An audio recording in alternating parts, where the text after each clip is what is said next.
Good morning, good afternoon, and good evening, everyone. Starting off with another beautiful sunset here in our Minecraft Longplay series. Hope you all are doing well.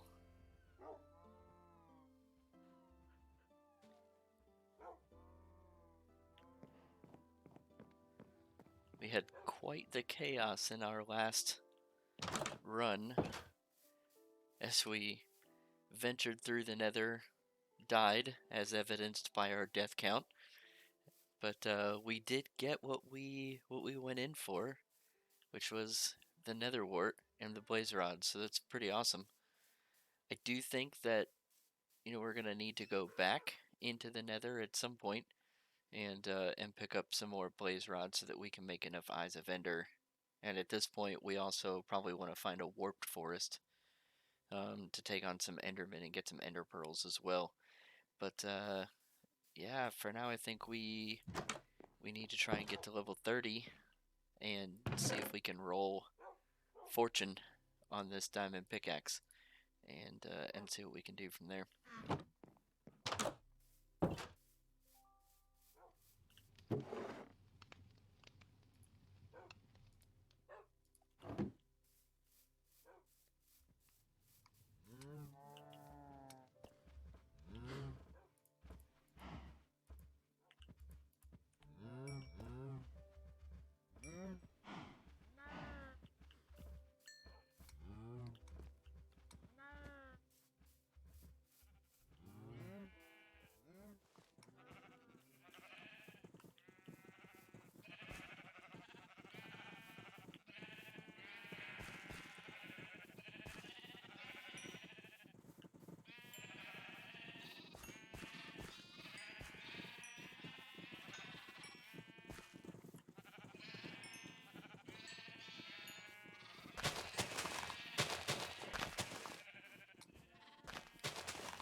Looks like we're gonna need more torches. So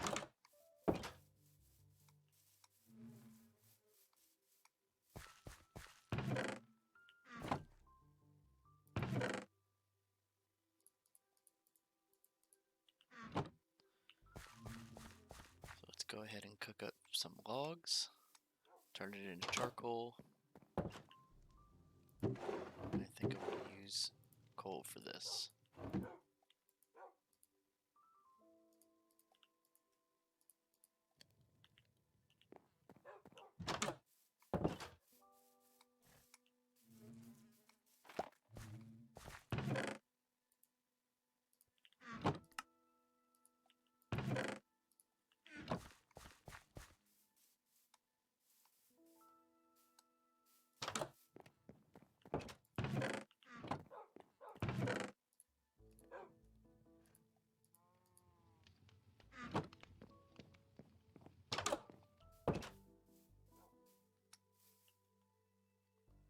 Okay.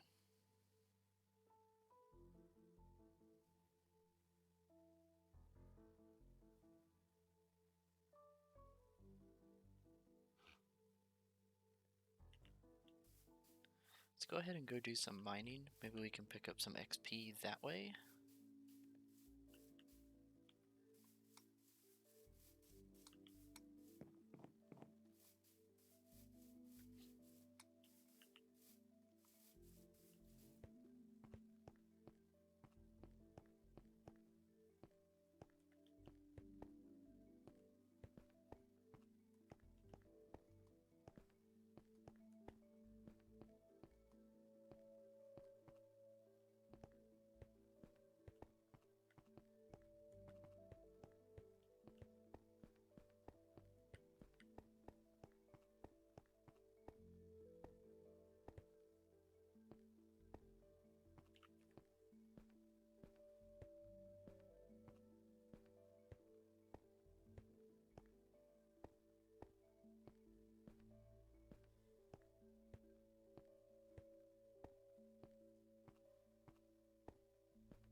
those diamonds look pretty friendly. I know we were waiting on fortune for the... I think we saw 4-pack the last time in the other direction. I am gonna go ahead and pick these up.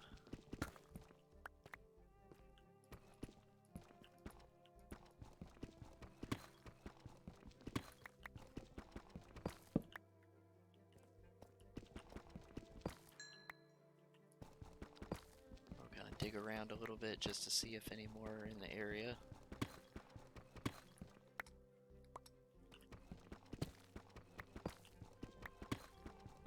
Aha, there we go.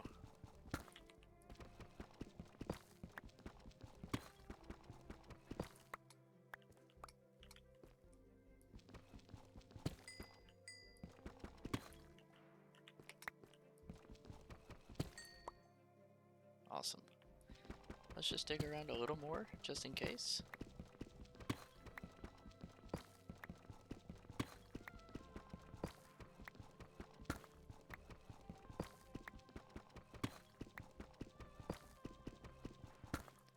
It's Minecraft time.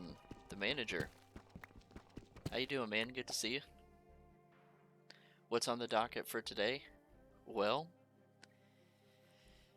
I think we gotta get XP big time. And we probably need to start thinking about ender pearls and some more blaze rods. So, XP, fortune 3, more nether. That's kind of what's on the docket.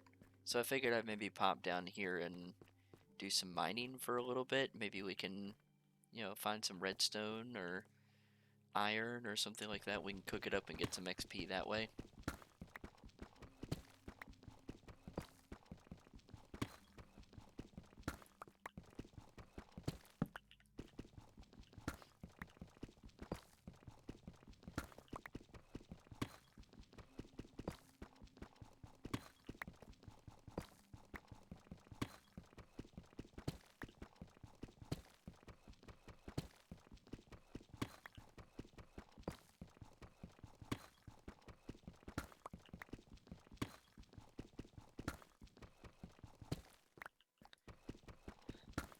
And more shoddy staircase times. Yeah, it's probably exactly what it's gonna be.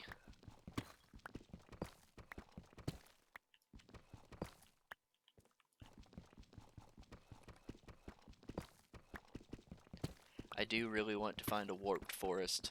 I think that'll be our best way to find the most consistent amount of endermen and start getting some ender pearls.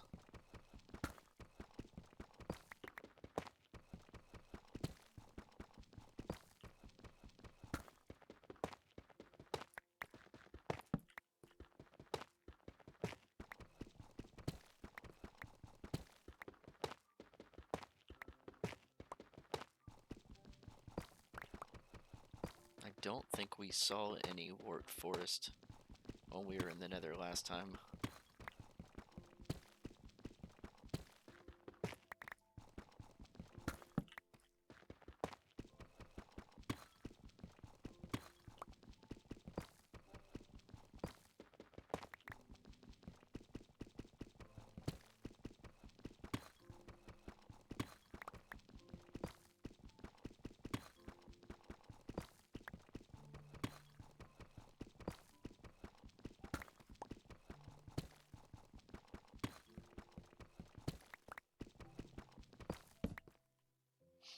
You have any uses for tough? Seems pretty useless to me.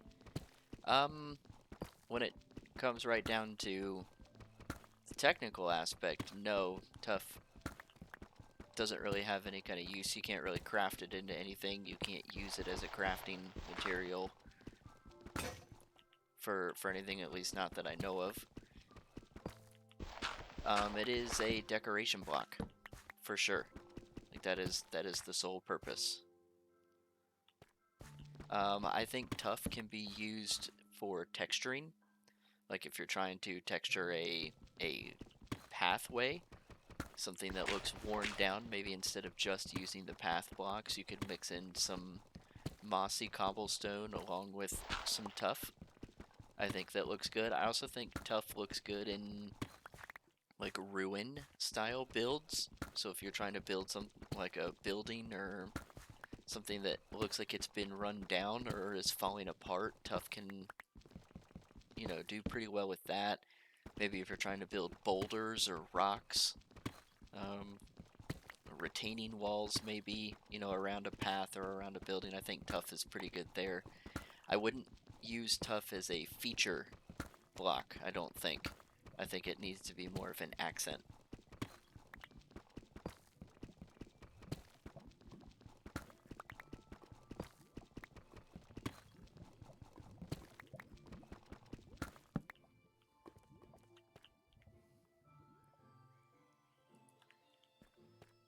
I'm getting the impression that you don't like tough. I mean, I think it definitely has its use. Its use is pretty niche, but I think it has its use.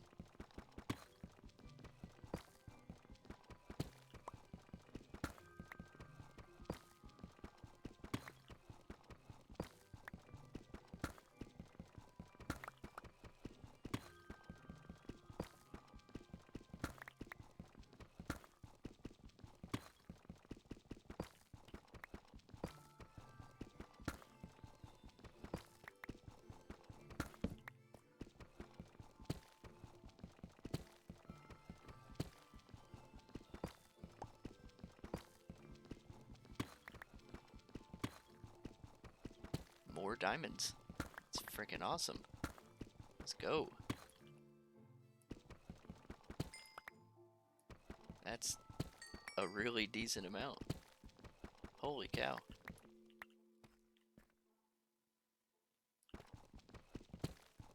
I am trying to save as much of this for when we hopefully get fortune, but picking up some isn't so bad. It just seems like an alternative form of gravel to you, except even more useless than gravel. I think both gravel and tough are good. I like both blocks.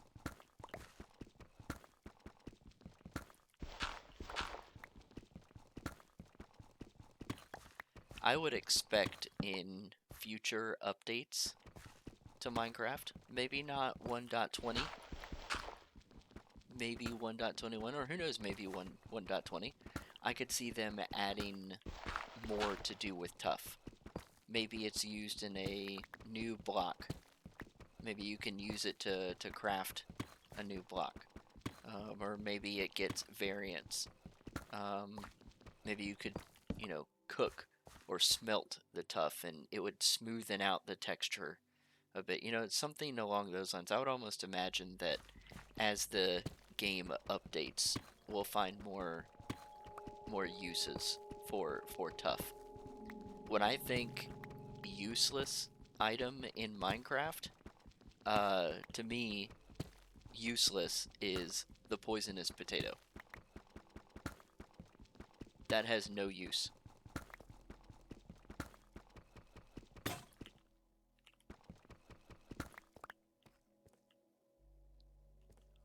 Six.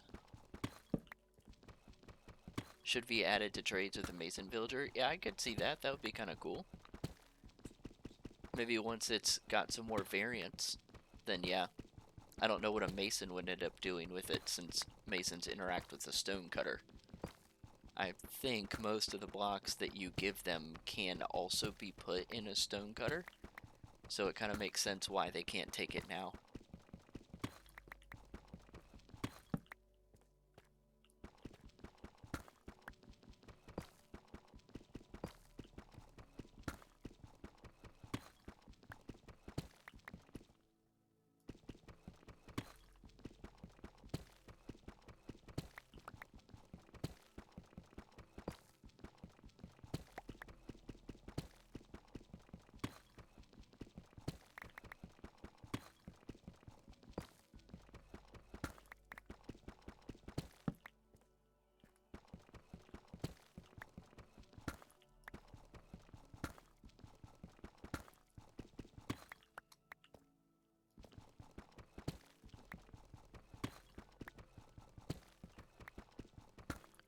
this is a good little pocket of resources right here.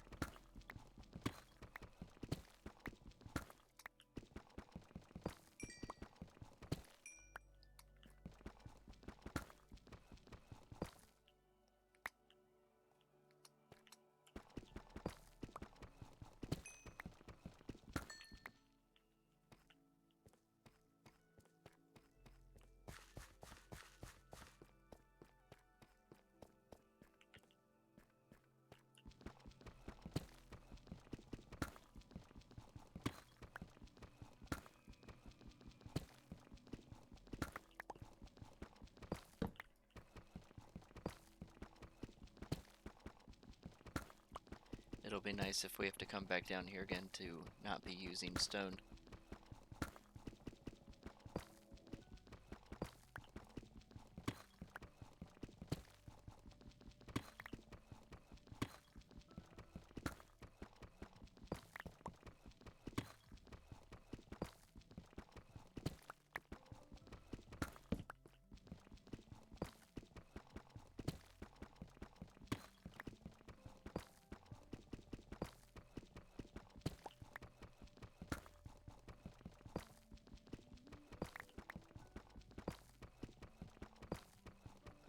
Alright, using the iron pick already.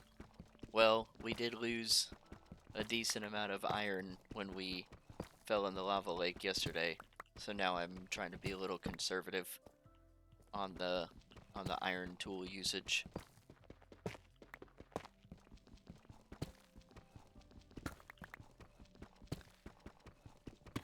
So I figure we'll use some stone to start with, and then we'll finish things up with the iron tool.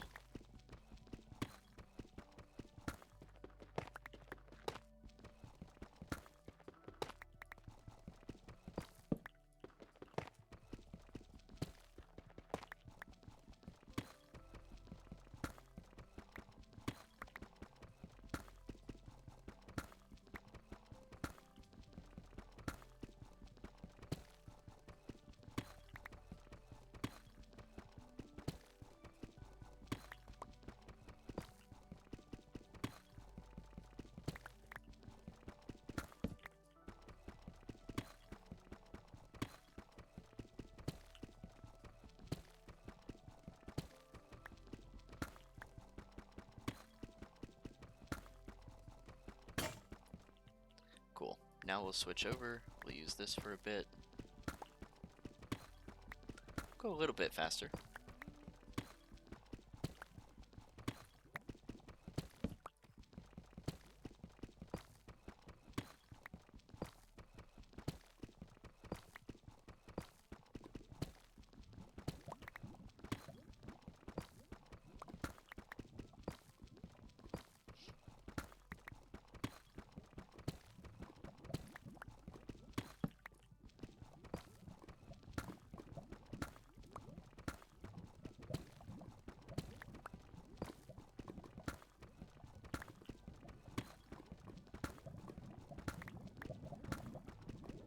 We must be right beneath the lava lake.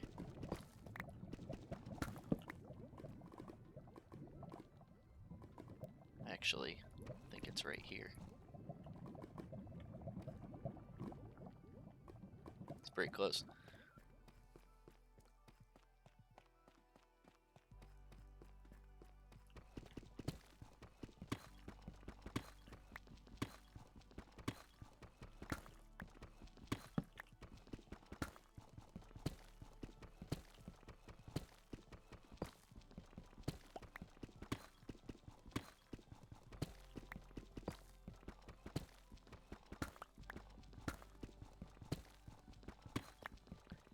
Good pro gamer strats with the torch in the offhand. Well, it definitely helps when you have the dynamic lighting, because if you take that away, see, it gets a little darker.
You need a mod for Minecraft that makes my guy left-hand dominant.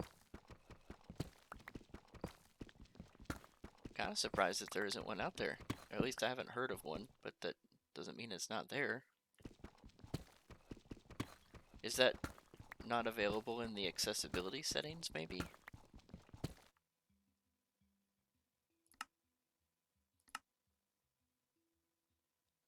No, I guess not.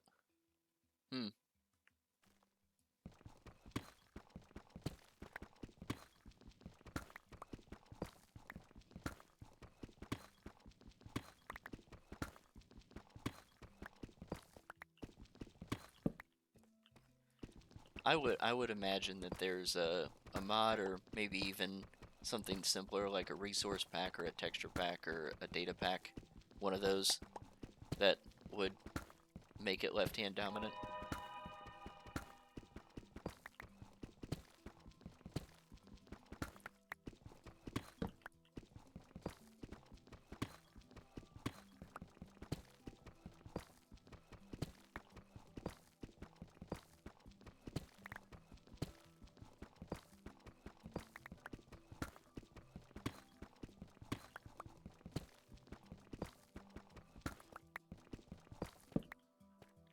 Okay. Now that the iron pick is pretty much done, let's go ahead and head back up. We didn't get a ton this goal to help with the XP.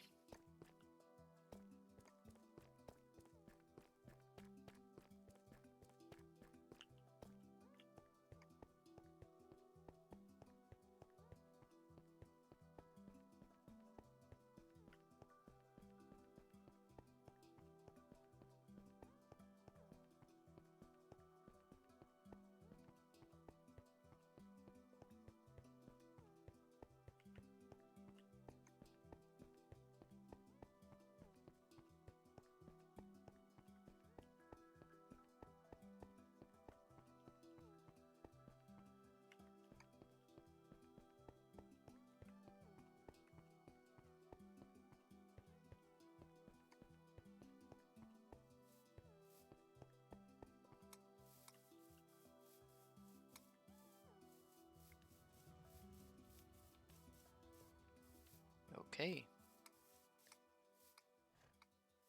Semi-successful. Wouldn't call it the best run in the world. We are definitely going to need another chest for deep slate.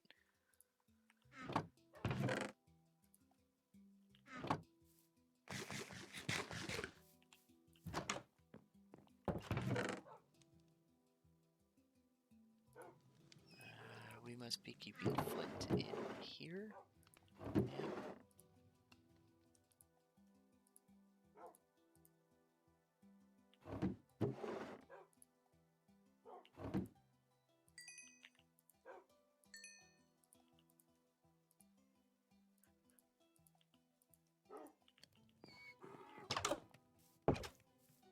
Let's make another double chest.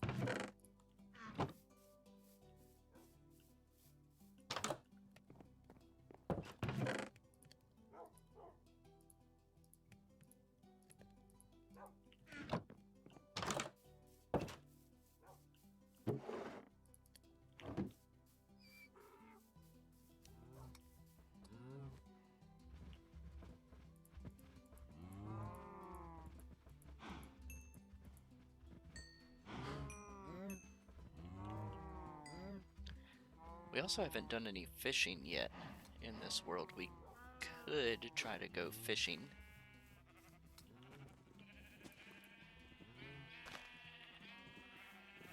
See if we get lucky with decent amount of XP from that, or maybe we fish up a good bow, a couple of good books. I think we had also talked about wanting to explore towards the savannah, see if we can find a village.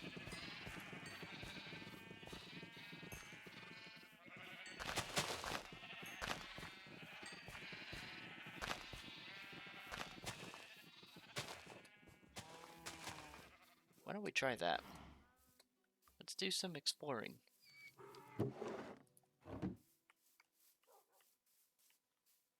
Might be worth taking our friend with us here. We'll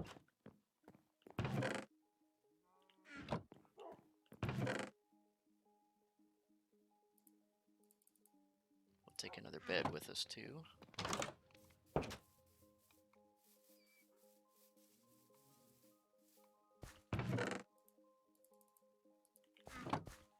Can we please make better staircases this time? I will endeavor to do so.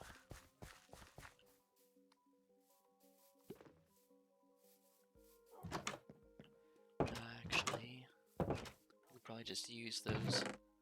Yep, we can just use these, I'm guessing.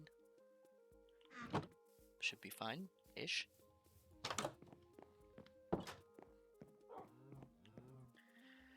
We'll sleep here, and then we'll try and go exploring towards the savannah, and hopefully find a village.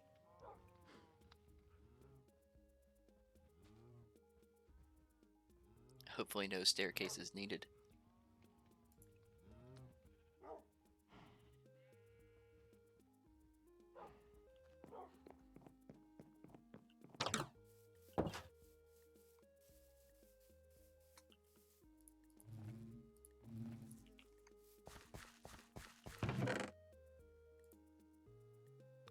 Let's put that here.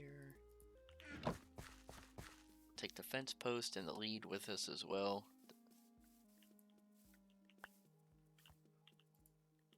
And let's roll. Now I am going to do one thing here. Just to make sure we get back safely, I'm going to mark down our coordinates. So we're going to say -94, -17 is where we want to get back to.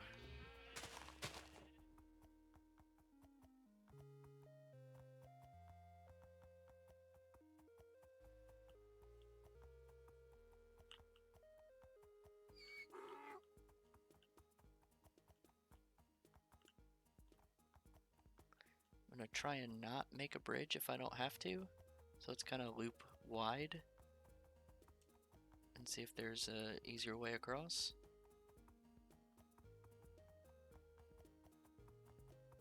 Sure is.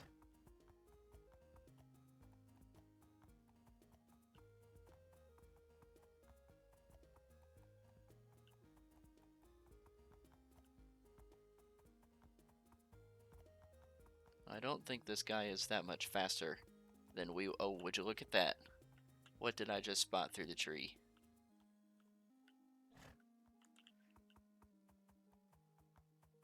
Let's hope these villagers are actually alive. That seems close enough that there might have been times where it was loaded.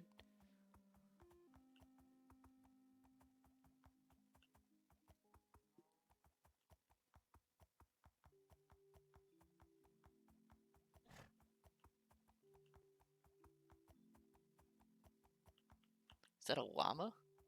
No way. That's pretty awesome. I don't see those that often.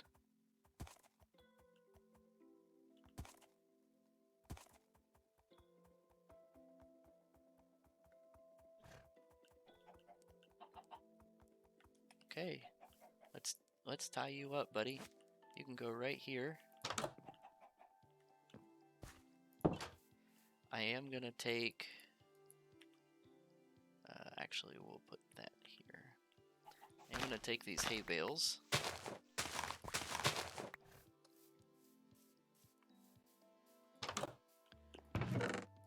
We'll take the bread, sure.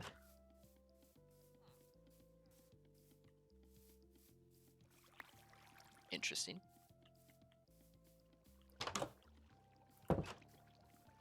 Ooh, they have melons here?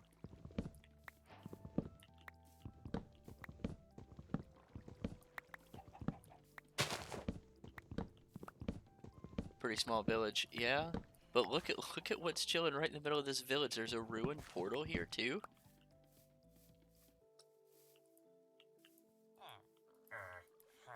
You don't have a job.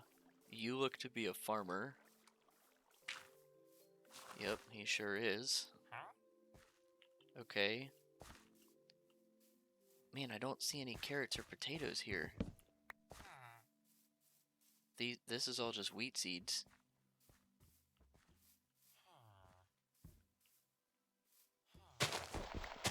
There's our iron golem friend. Not gonna mess with him.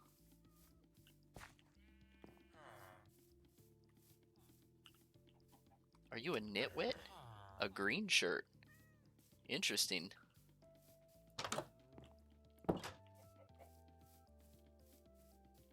There's the village cat. A cleric. I could have come here and gotten a brewing stand early on.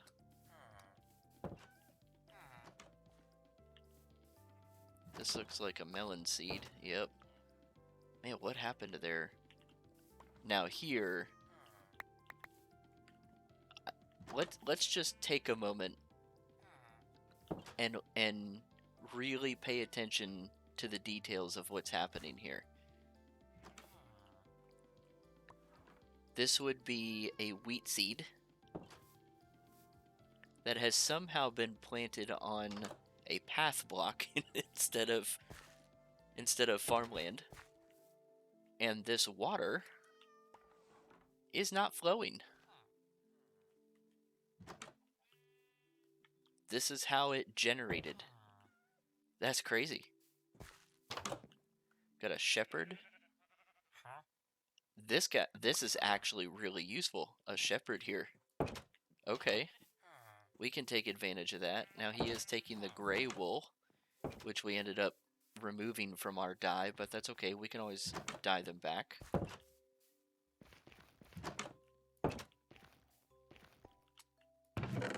Flint.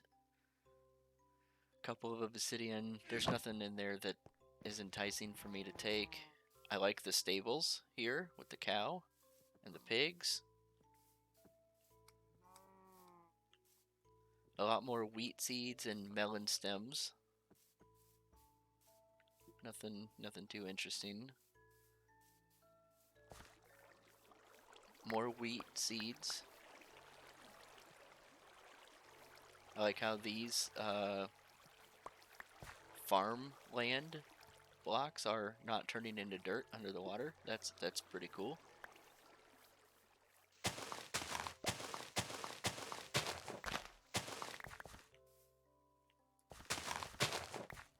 There's more to the village down here. More wheat seeds.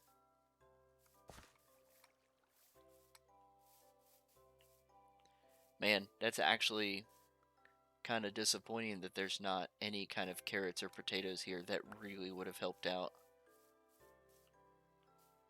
That pickaxe had some enchantments. It was efficiency 1, and with it being gold, it's going to run out so quick it's not really worth taking. A lava pit right there. Wonder how many villagers have fallen in that already.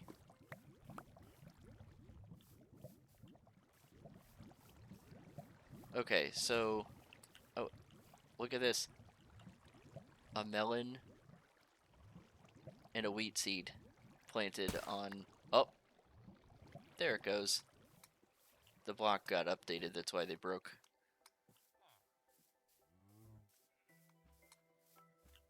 So overall, I mean, this is a pretty cool looking village. Oh, there's pumpkins down there. We're gonna go pick those up. Some really strange spawning mechanics. Yeah, I like it. That makes this really unique. So I'm definitely a fan. The overall usefulness of this particular village leaves a little bit to be desired. Just in terms of variety in crops and number of villagers, there definitely aren't very many.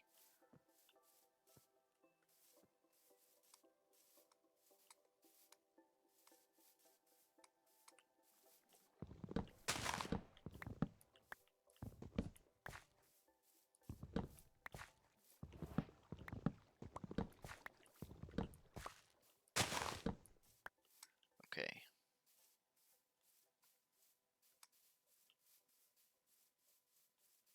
Sun is going to be setting soon, so let's go ahead and pop up to the top.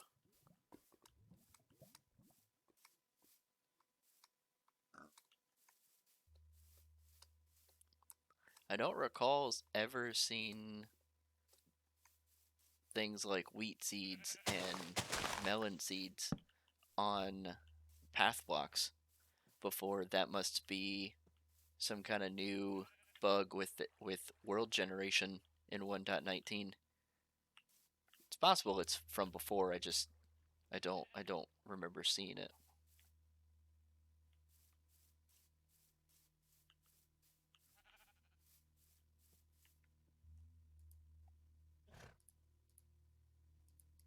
Let's put some of those things in there for you.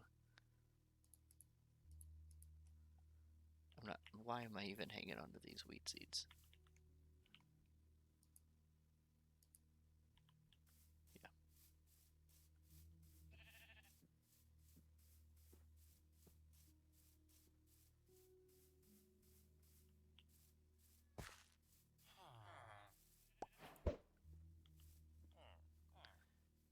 These villagers have your second favorite doors.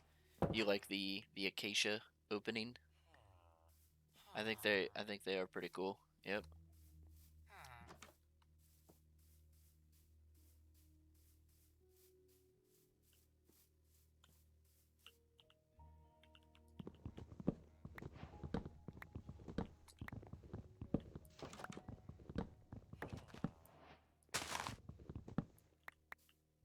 This guy just took my bed, and there are how many beds in this village? Uh, excuse me, sir. Yes, that's better. Thank you. And your favorite color patterns? I'm not actually a big fan of the orange. I don't normally have a good way of dealing with it or building out of it. The colors look cool in the village for sure. It's just not something I normally choose to use.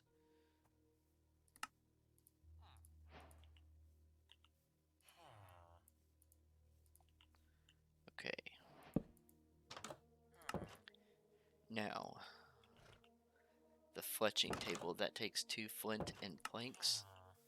Gotcha, gotcha, gotcha.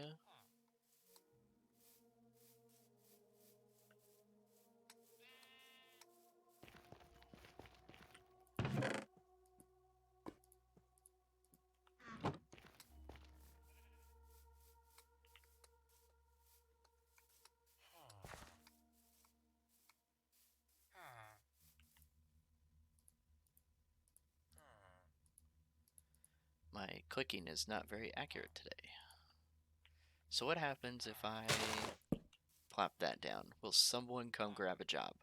We've got the cleric and the farmer right here. It looks like, this guy I think is going to be our friend.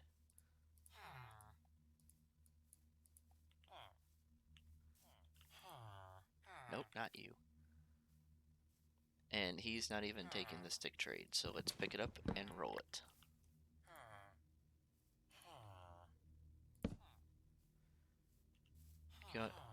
Can we try again?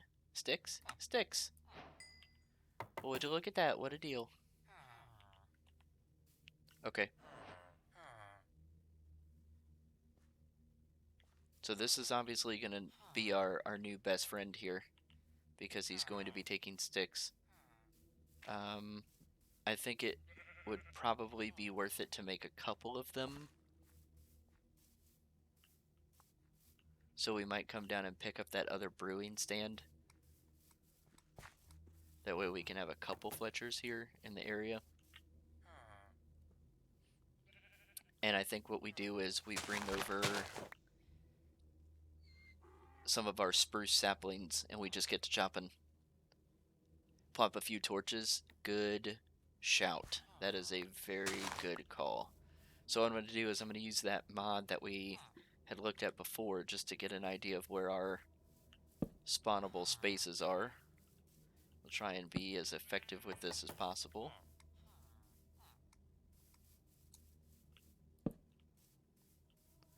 We're going to push the boundaries out here a little bit, hopefully.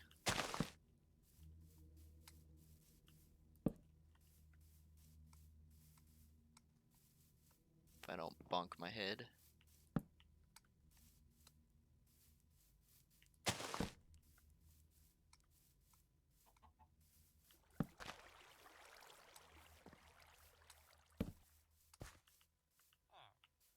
Such a cool mod. Yeah.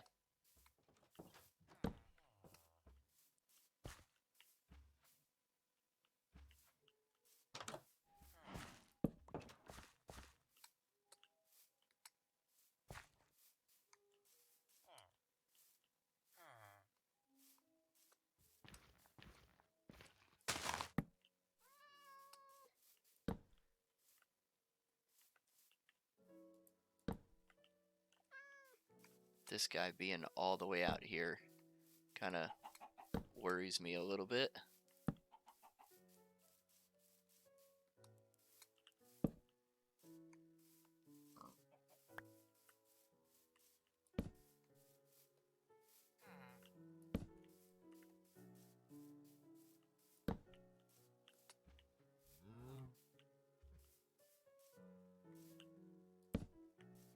One more torch. Oops.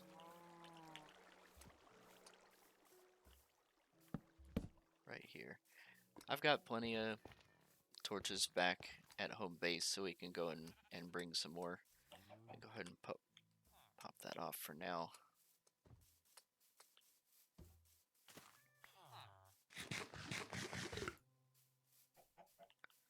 All right. So yeah, here's the plan. This new area up here just became our spruce tree growing area. Oak trees and bone meal and trading time? Nah, spruce. We're gonna grow the mega spruce here.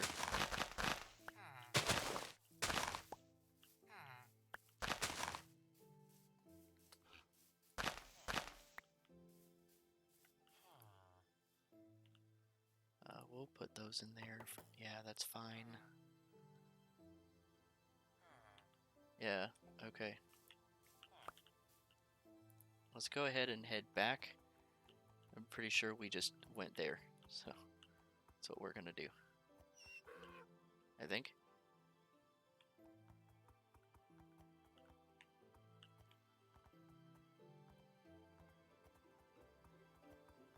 Yeah.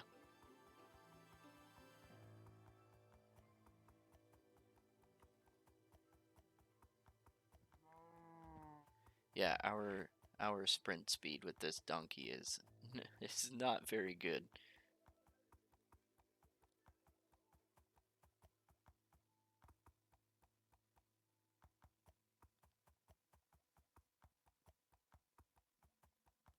We could try and lead a couple of villagers back to our spot.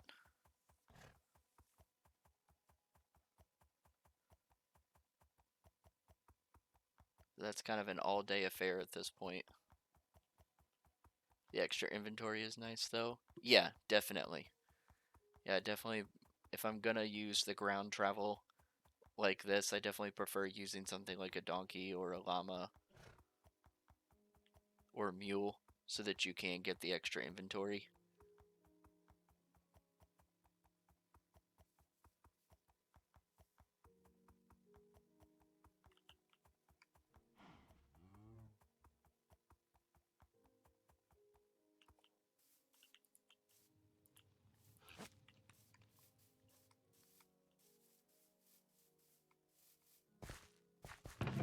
Spruces in this chest here. Let's bring... Yeah, we'll bring 32. Seems like a lot maybe, but it won't be.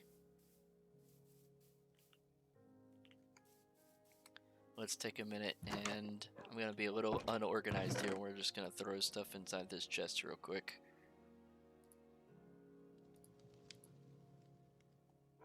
I don't need these deep slate slabs anymore. Why spruce specifically? Good question. So let me finish sorting this up, and then I'll show you.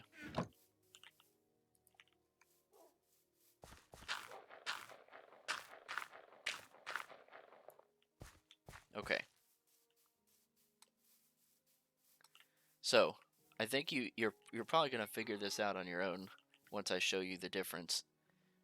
But take a look at our oak trees on the left and compare that to the spruce tree on the right.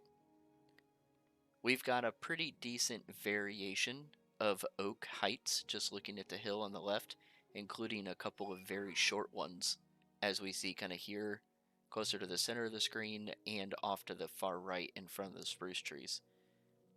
Even if I were to chop down all of these oak trees, replant and bone meal and get the same ones and chop them all down, I would most likely have less wood than if I just chopped down one of the tall spruce trees.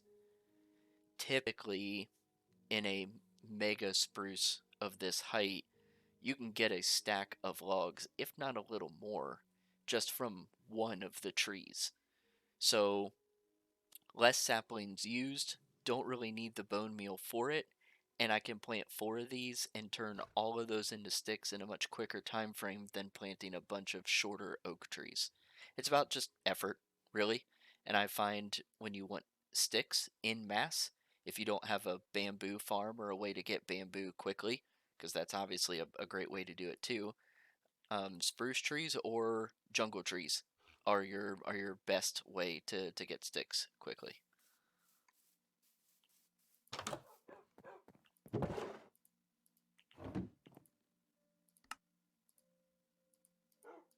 And we are going to be chopping a lot, so we'll go ahead and make a diamond axe.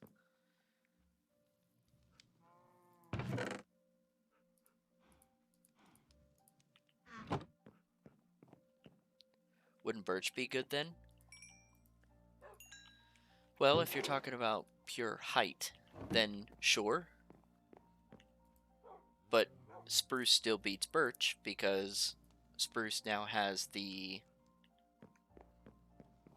we're gonna call it the girth. The tallest birch tree I can still reach by standing on the ground. Not only can I not hit the top of one of these tall spruce trees, there's 4 pillars of it, not just one.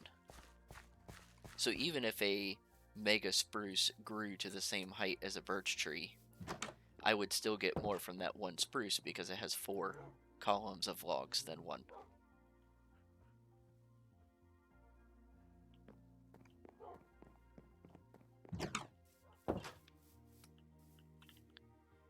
We probably want to make some more torches, so let's do that.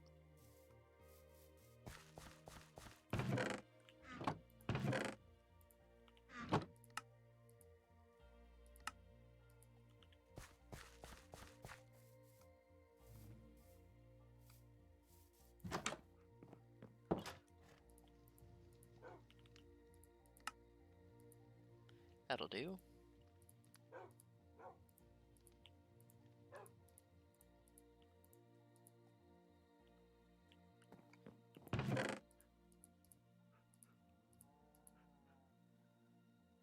Okay.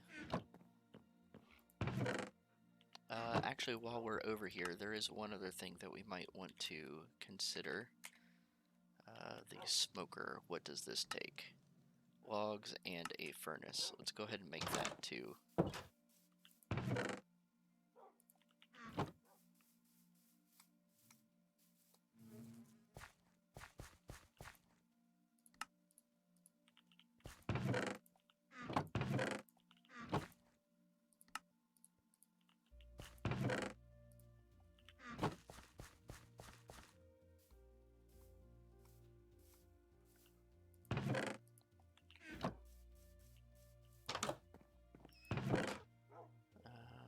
Let's take half.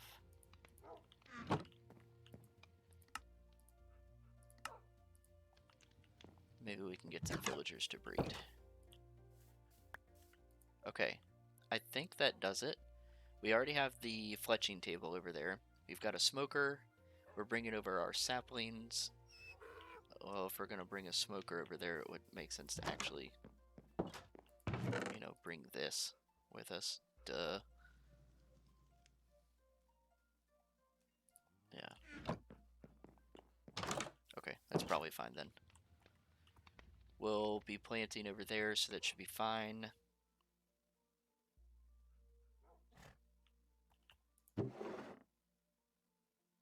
I'm gonna take some more wheat.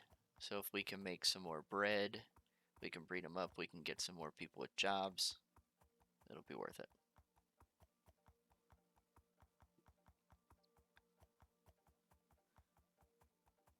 Back to your question about birch. If all you're telling me that I have access to is oak and birch, then I'm definitely going to use birch as my way to get sticks. But if I have access to any wood type, I'm going spruce. Even over jungle.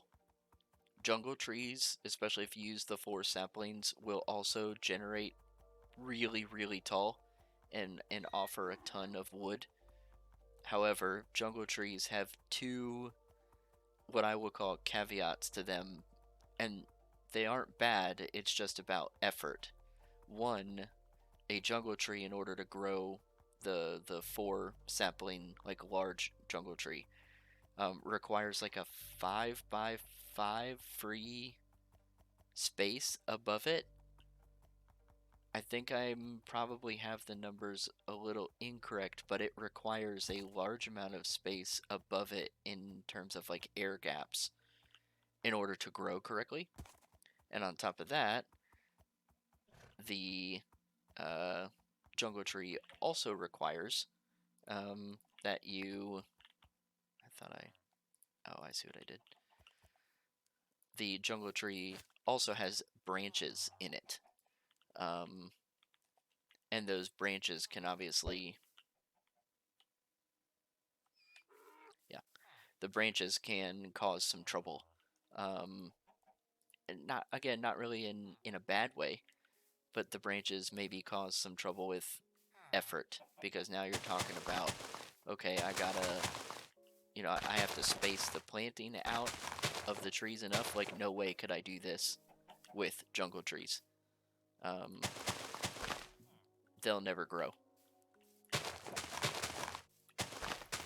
And it just makes it harder to chop them down. Because I'm now spending a bunch of time breaking off to the branches and trying to handle things that way. Whereas with spruce, these are going to grow all next to each other without a problem. And they're all going to be mega spruce trees. The only real downside to mega spruce is the podzol. Of all the blocks in the game, podzol is definitely not a thing that I'm a huge fan of. But that's the only downside, really.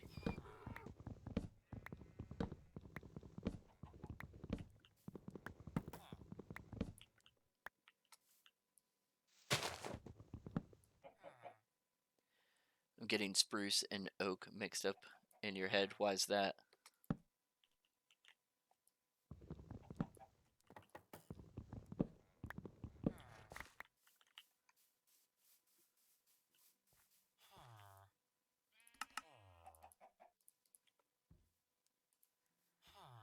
My clicking is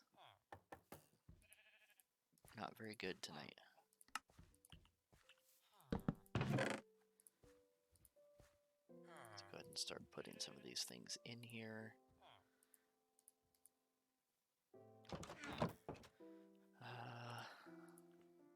I'm gonna place the fence post there. Yeah. Let's go pick up the brewing stand,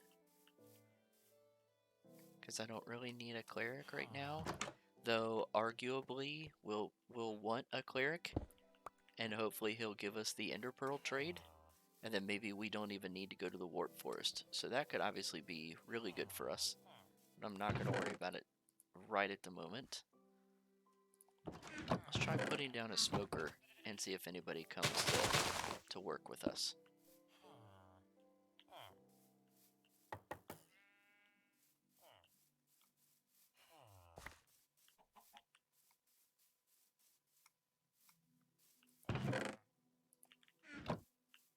Nothing?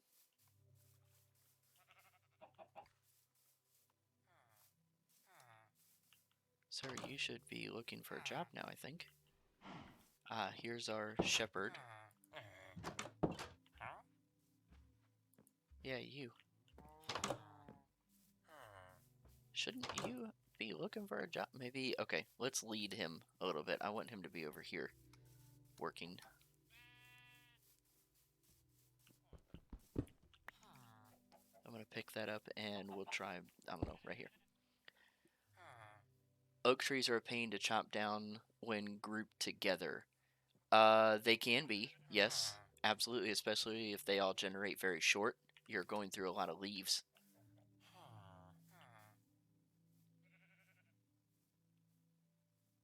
I think it's meeting time. Maybe the guy will come grab the job afterwards.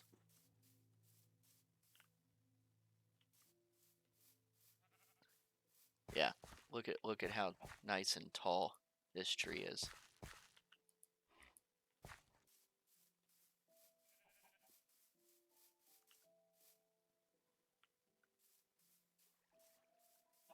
And the random one block of tree in the leaves is a pain. So yeah, that can definitely happen when you get the large variant of the oak tree. And it does seem to be pretty random as to when oaks will generate as that big variant versus they'll generate as the normal variant. I prefer, honestly, when oak trees grow bigger, because just like the conversation we're talking about here, trying to get more sticks, the bigger the oak tree, the more logs you're going to get from it. So it is a win, but it comes down to the conversation about effort. Yes, it is a considerable amount of effort to then have to find that random oak log in the tree, in the leaves, somewhere.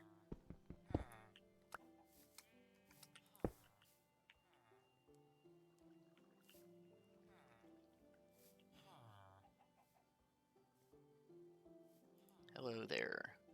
Raw chicken, raw pork chop, not what we're looking for. Raw pork chop, raw chicken, also not what we're looking for. There are chickens over here though, so I guess we could do something with it. Holy cow. Really? Okay, we're actually gonna do something here. I'm gonna pause the game real quick. I'm actually gonna take a look at the trades for this particular villager.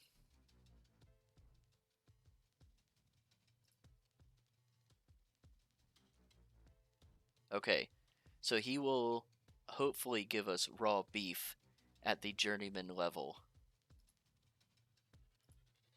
So it's not gonna be a problem if we buy this from him now, which we are going to do.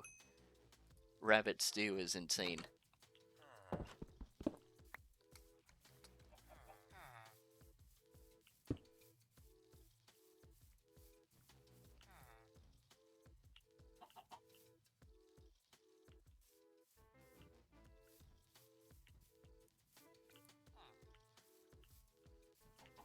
Okay, and I think something that we'll work on over here, maybe? No, probably down in here.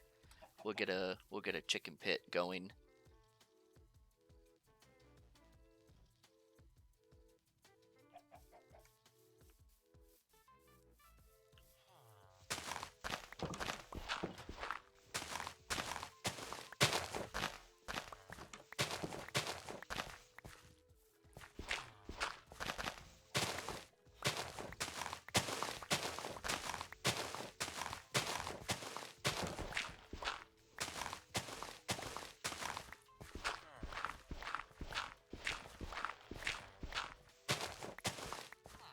He would walk over here, wouldn't he? Man, villagers are dumb.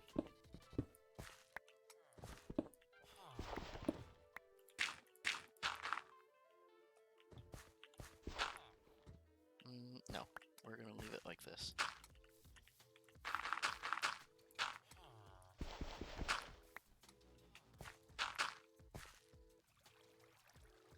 Massive chicken pits might be the most annoying sound of the game to you. Yeah.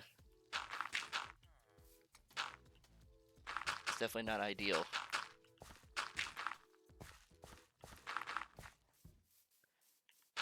Lots of clicking. Okay, we'll kind of do that for now.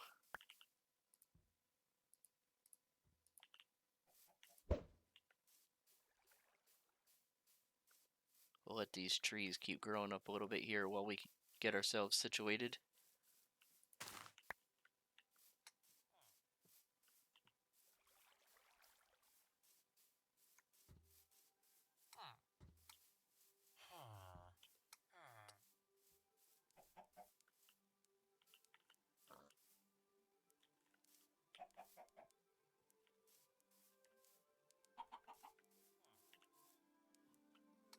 I swear I've heard them in the background of my nightmares before. So what you're saying is I need to make a massive chicken pit. It's exactly what you want. Cool.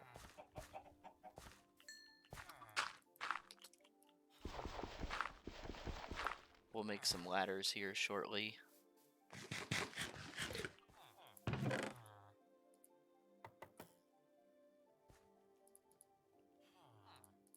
Actually, we can just do that right now.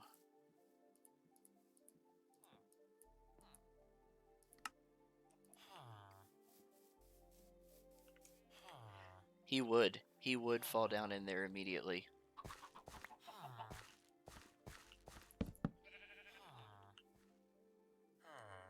That's actually incredible.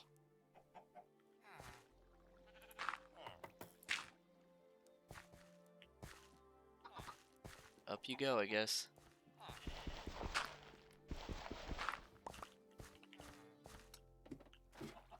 Shoo, man.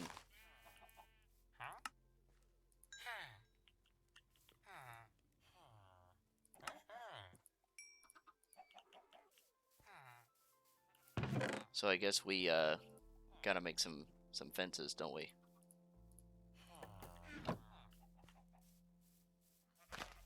Now I wonder.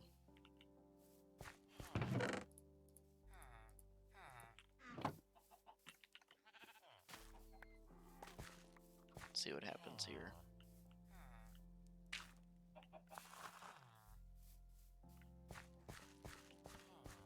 We'll go ahead and start chopping. Should have left him in there. I'm tempted.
Watching Villager AI proves to me that AI is sentient to some degree.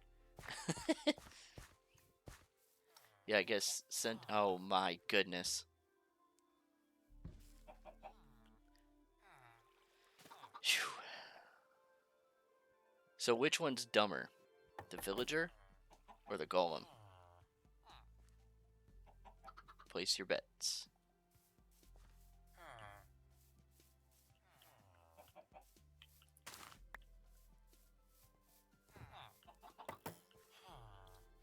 Can't win for losing.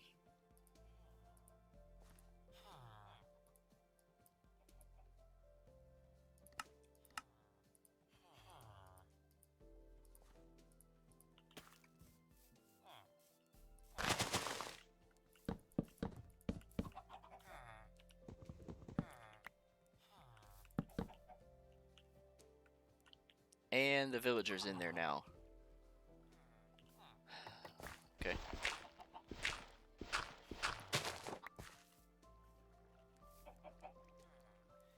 can put an iron golem on a lead, I think. Right? Let's try. What could go wrong? Stay close, friend.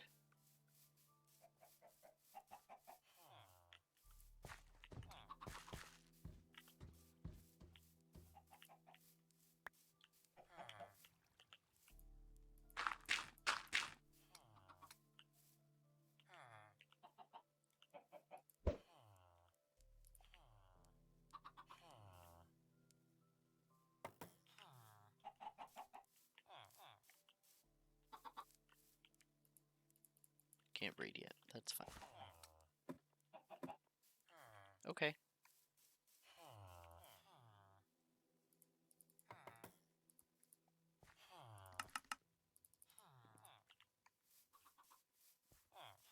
Look at him. Look at that.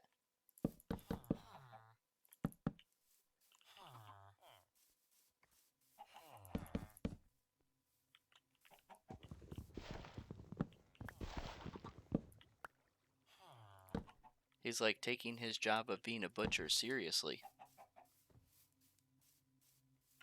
You know what?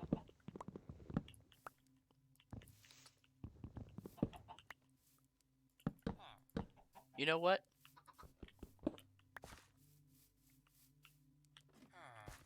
You live here now. Good job.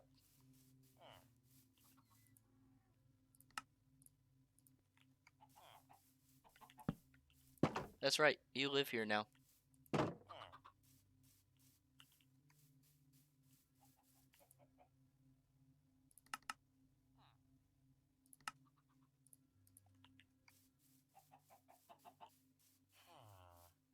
It's absolutely amazing.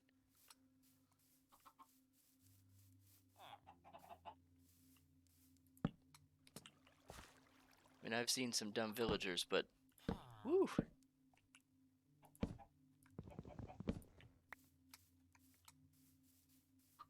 These guys are taking the cake right now.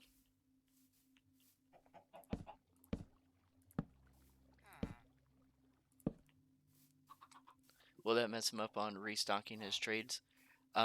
It would have if I would have not moved the job site block down there to him.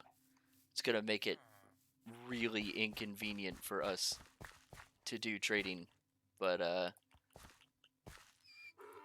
this seems like the only choice we have. That's where he wants to live now, so that's where he lives. Ain't no helping that guy.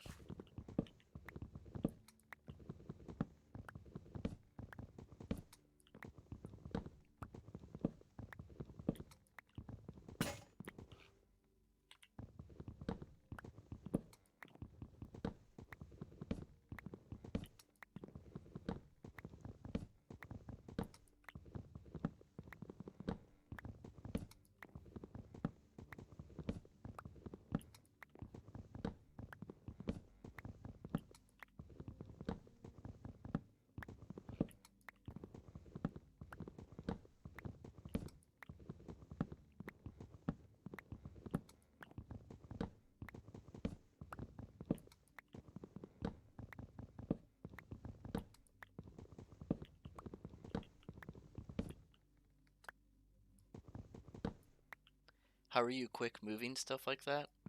Moving stuff like what?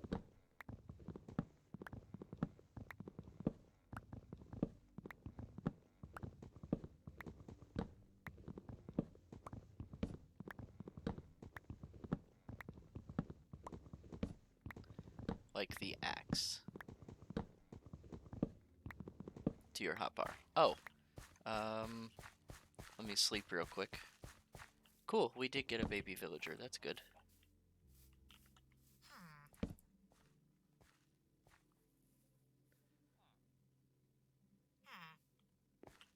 Well, every hotbar item has a number associated to it. Number goes from left to right.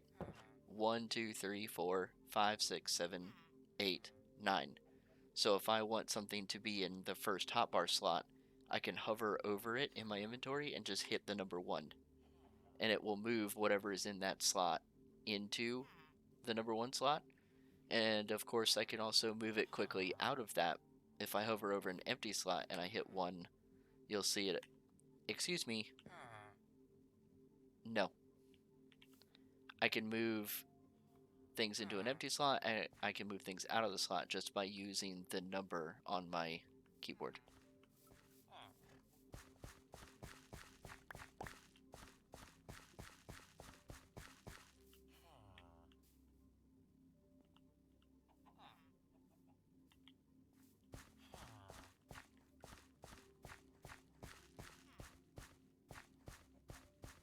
Neat trick, yeah.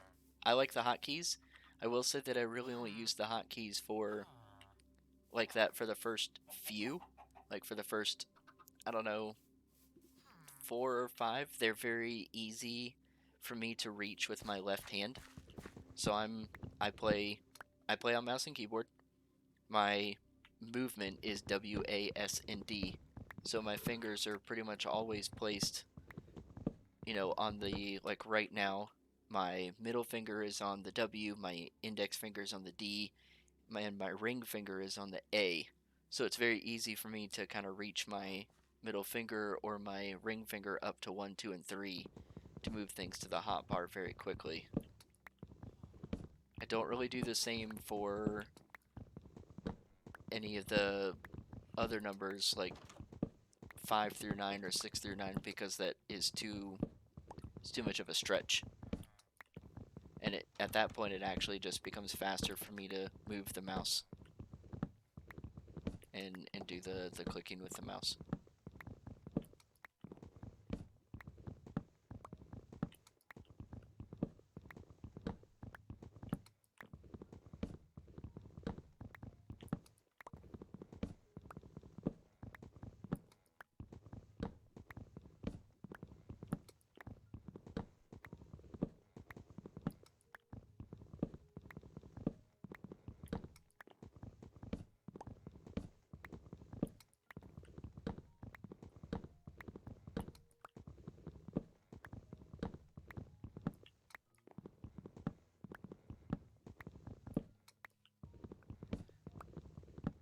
Most brains can only remember about 5 to 7 numbers at one time, so may not be able to do it even if I wanted to. Yeah, I mean, that's fair.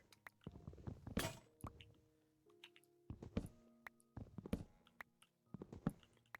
can tell you for sure right now it's definitely not about like muscle memory or wanting to remember something. It's literally just about efficiency. Laziness, really. How little do I need to move my hand in order to get the item where I want it? And right now, the fastest way to get something into the first hotbar slot is just to hit the 1 key. Very little effort.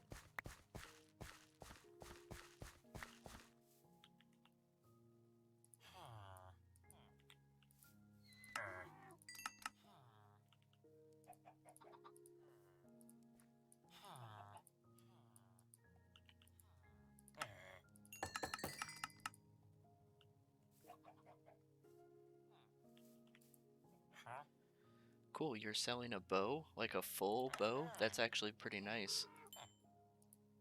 We'll actually go ahead and take that. Our other bow is on its last leg.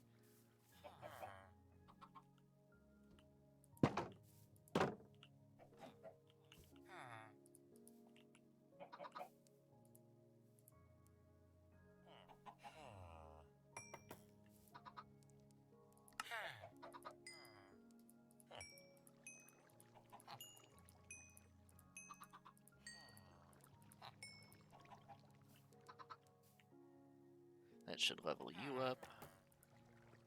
And you'll take coal. Ooh, and you'll sell cooked pork chops. This is actually pretty good for us. Okay, cool. I'm liking his trades so far. Good deal, good deal. Stew not stacking is annoying. I agree 1000%.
Oops.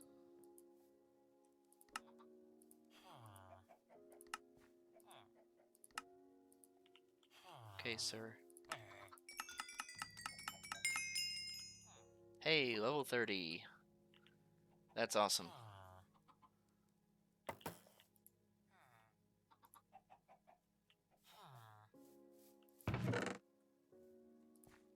We're gonna put all those up there.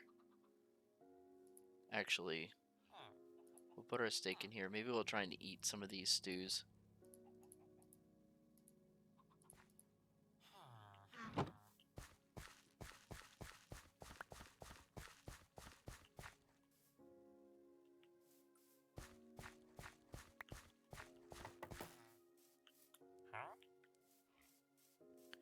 Now, what is it that you're looking for? You're looking for wheat and carrots? How much does this give me? Not a lot.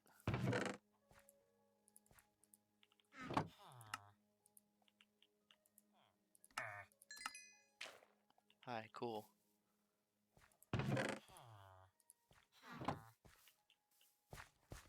Where you? Cool, you have the pumpkins trade now. Awesome. So we probably want to look to... We're going to want to set up some farmland over here where we can get pumpkins and melons.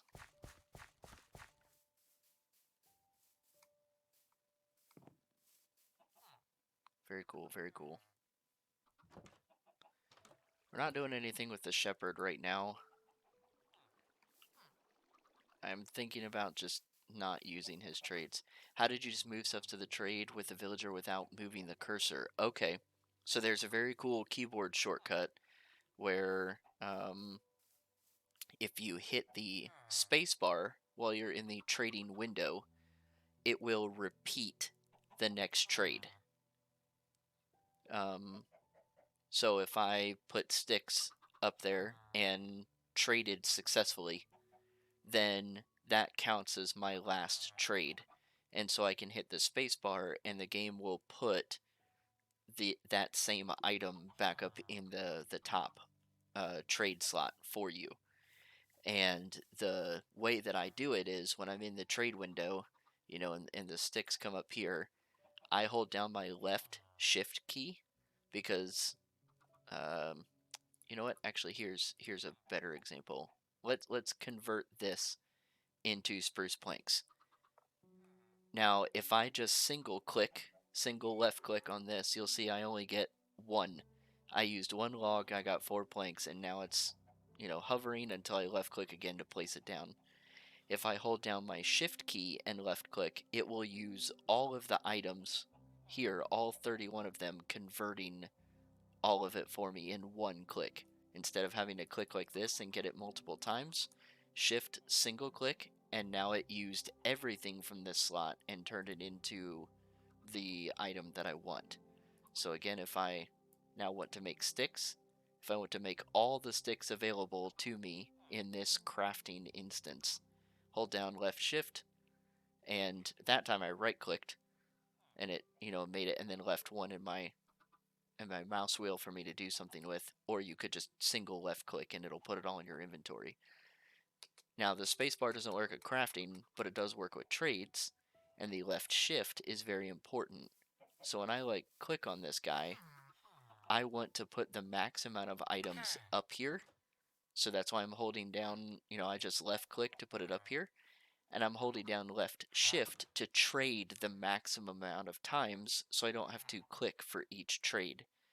And eventually my sticks or emeralds will run out, so I just hit my space bar to have it quick refill the item back up into this slot. I'm not sure I'm doing a great job explaining what it is that's happening, but hopefully that makes some sense. And if it doesn't, let me know. I can try re-explaining.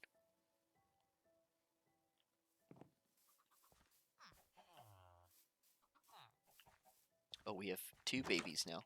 No, I'm getting it. Learning all kinds of cool tricks. Okay, good. Glad that's making some kind of sense.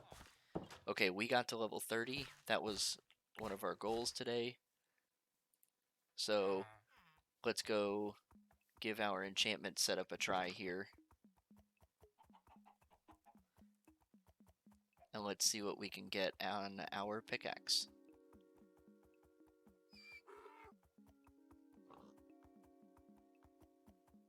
Nether time?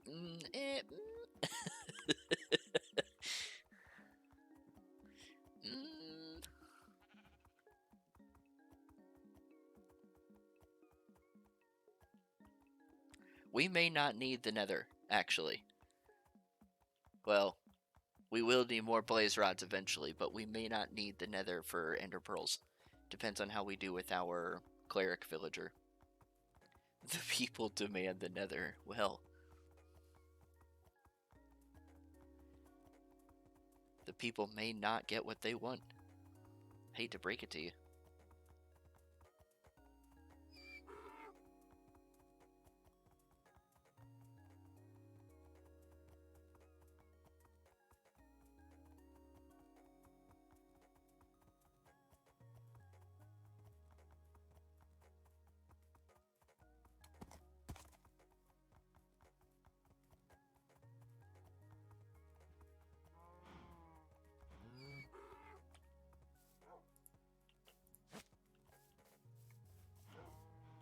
Nice. Angry mob forms? Okay. I'll keep that in mind. So, let's hope for at least Fortune 3. I will take, obviously, Fortune 3 and Unbreaking 3 as well. But we really, really want Fortune 3 here. I maybe should have done this last night when I was getting lucky with all of my drops. So the game may not favor me much today. But let's see.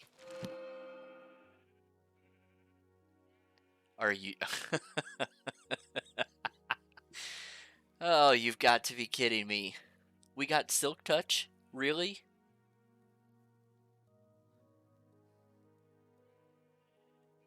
We got Silk Touch.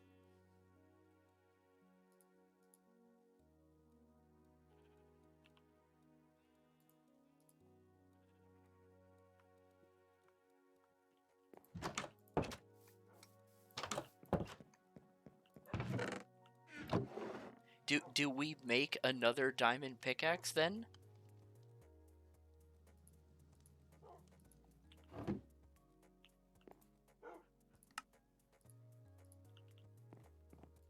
Guess we do. Unbreaking 3, huh? Okay.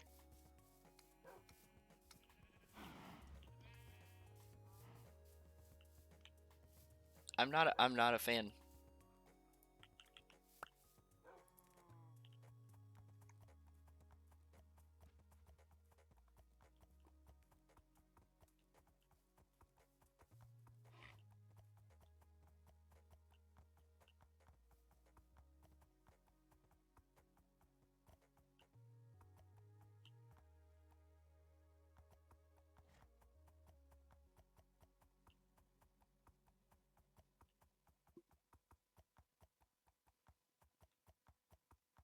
Yeah, nice pickaxe. Yes.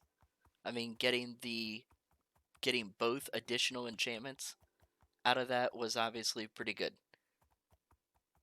Just not the one that we wanted. Silk Touch doesn't really help me here.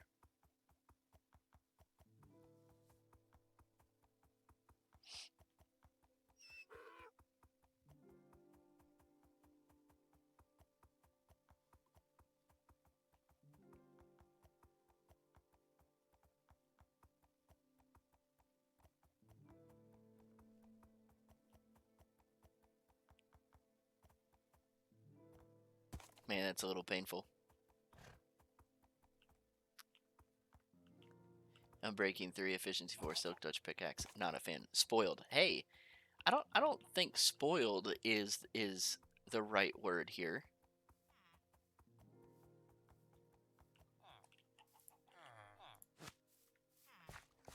I think we have a goal and we didn't meet it.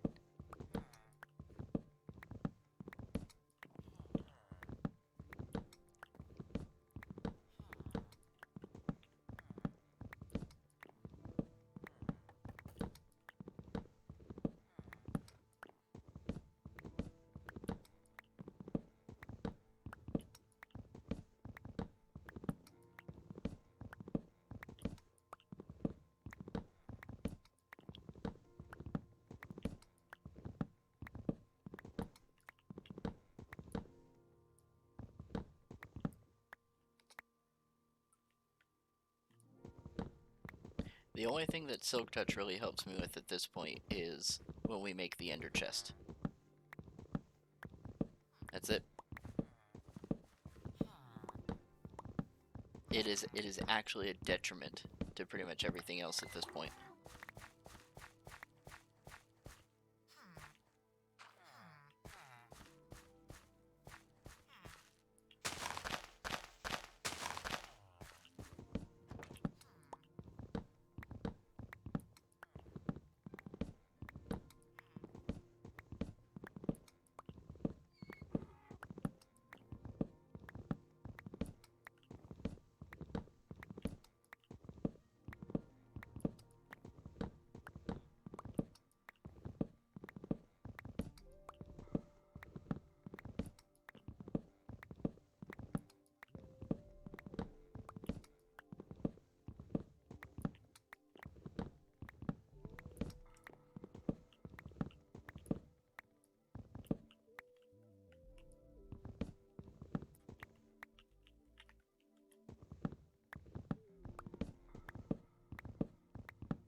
Where's our Fletcher?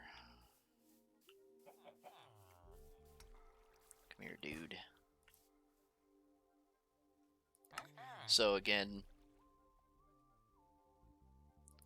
left click to put the trade up. Hold down left shift and click. So this will give me 2 trades because 31 will go into 64 twice, right? It'll leave me with 2. Now I hit the space bar and you can keep holding down left shift and see it puts the 64 back up there. And that's only because I clicked this trade. So all I'm doing is holding down left shift and then just alternating between mashing the left click button and the space bar so that the trades happen, rapidly.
And I kind of forgot you were down here, not gonna lie.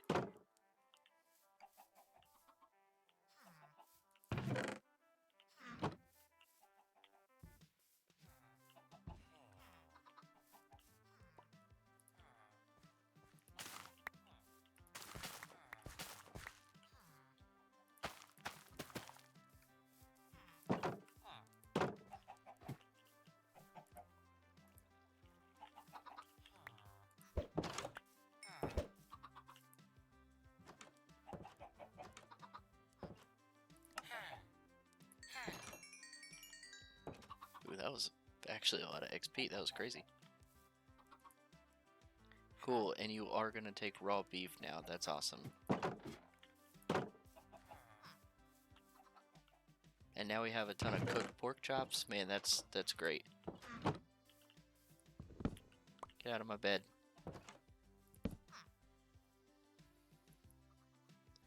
You trying to explain why there's a villager in your chicken pit? Well, you see, what happened was, yeah.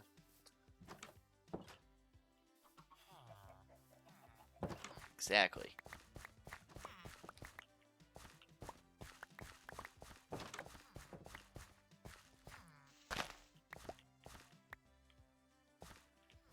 I think anyone who has spent even a small amount of time around villagers will understand why there is a villager in a chicken pit.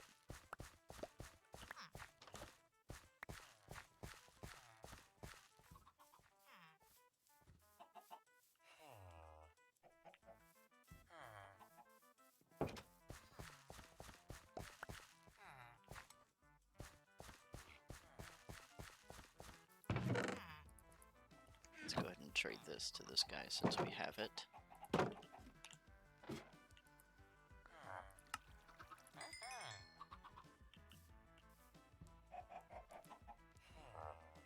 Oh, dried kelp blocks for emeralds. That's interesting. Not helpful to us at all, but still interesting.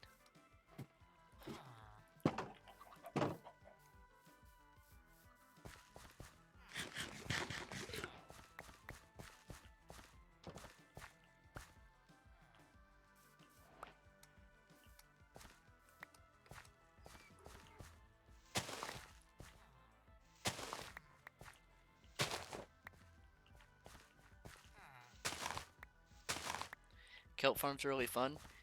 I don't know that I would call them fun, but they are good.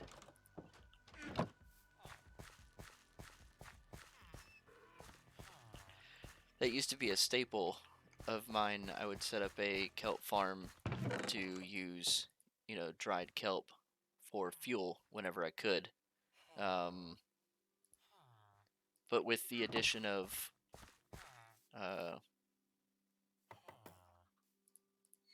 words are hard. With the addition of dripstone being able to make lava pretty much infinite, right? Not that it wasn't before. I mean, you could have always just gone into the nether and gotten lava that way. But now, basically, once you've found one lava source block in the overworld, like, you're good, right? You're never going to need lava ever again.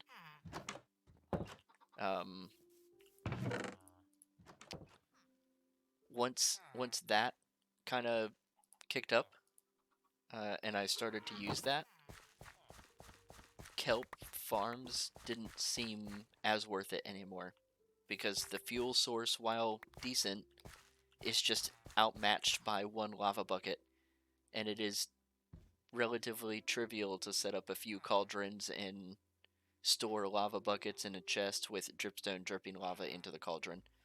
And even a single barrel full of lava buckets will outdo kelp more times often than not, just because you've got 100, right? Like, I can smelt 100 things with a lava bucket, and it's pretty trivial to make it do that.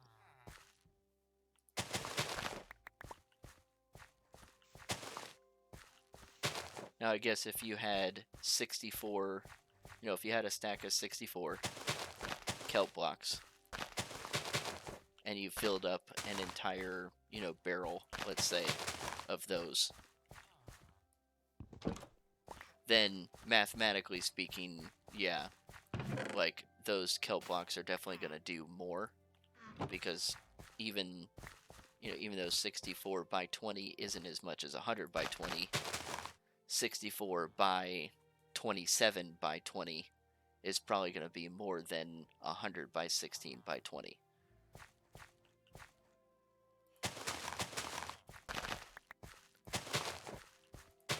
but you still have to craft the kelp blocks, right? There's not any auto crafting. So there's no real difference in effort.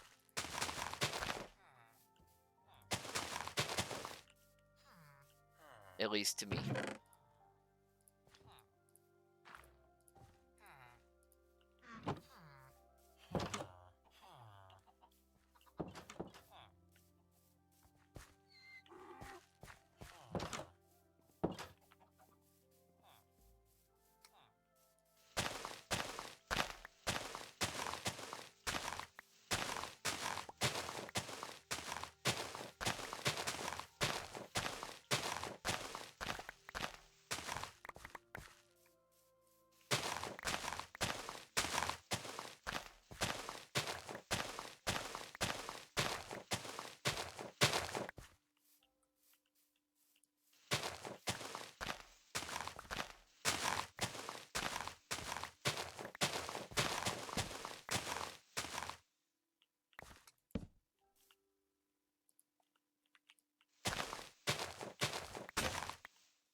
Okay, we've gotten up over 30 levels again.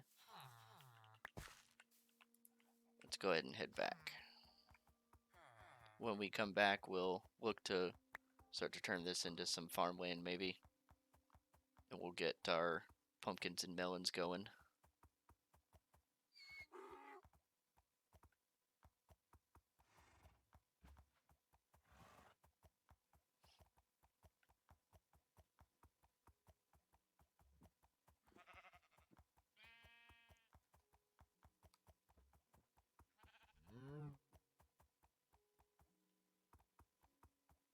Or you had a...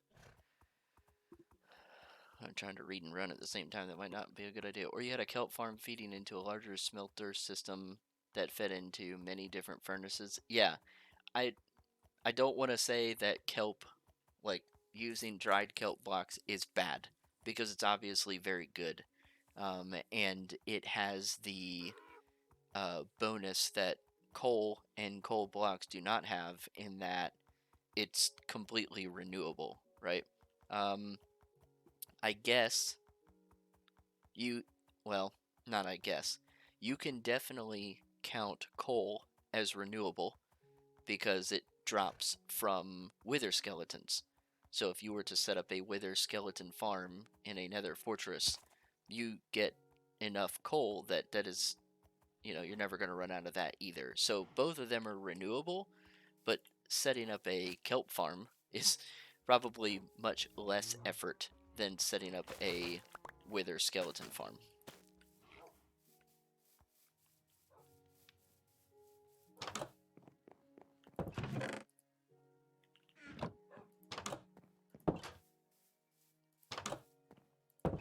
I'm gonna grab a book just to see if this... Okay, just protection 3. Alright, not worried about that then. Okay, let's try this and see what we get.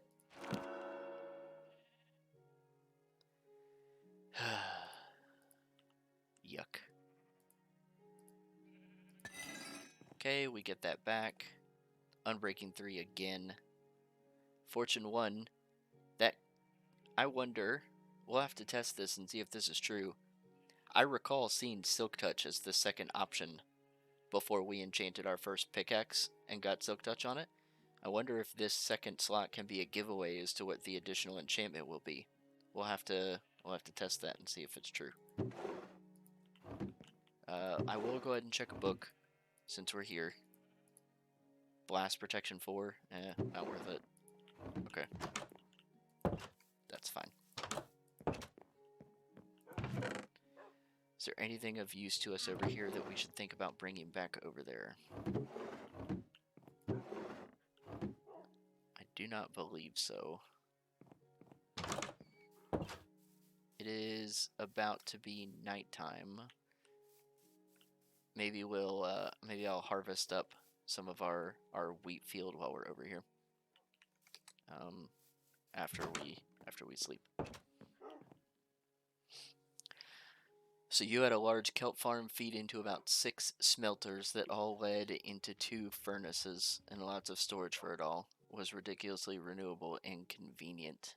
Yeah, absolutely. I mean, again, I've used kelp farms pretty heavily before dripstone, so that's, man, I can't even remember. It was dripstone 117 or 118 now. I think it was 117 that dripstone happened, right? Whoa. Sorry for the wild mouse movement there. Let's see.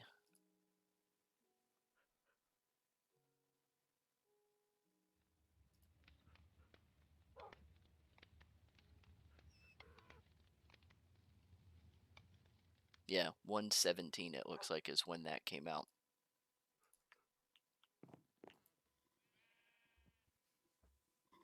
So yeah, once 117 hit and you could make, you know, lava super renewable with even less effort than setting up a kelp farm.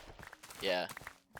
That's pretty much when I stopped worrying about kelp and just went straight to lava. And at that point, like, once you've, you know, gotten enough lava saved up and you're not using things like coal as your daily smelter, you end up having enough coal at that point that you really don't even need to use the lava again either. So it's kind of weird. For me, just in my normal gameplay, kelp has just phased right on out.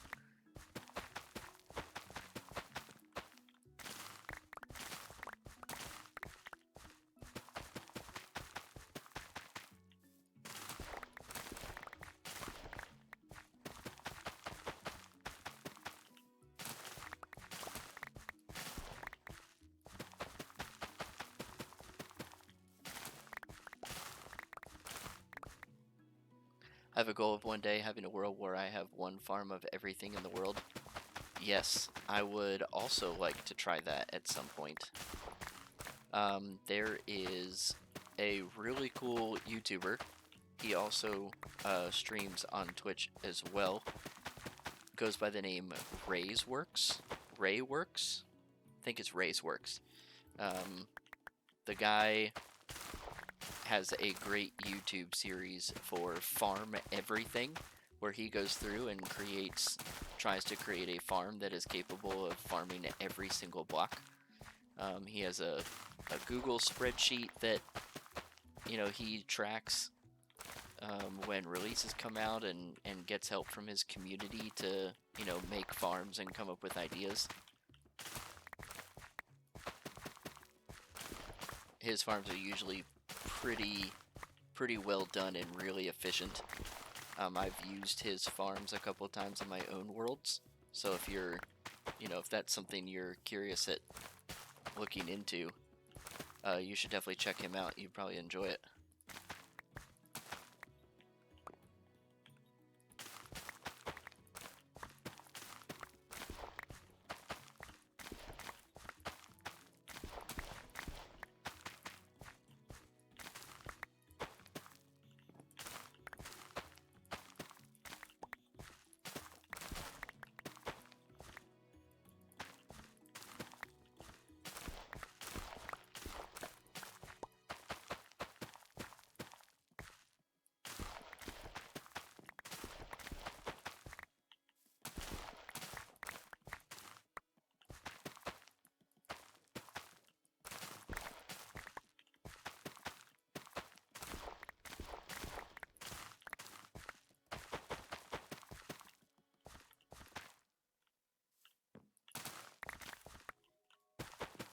Most I've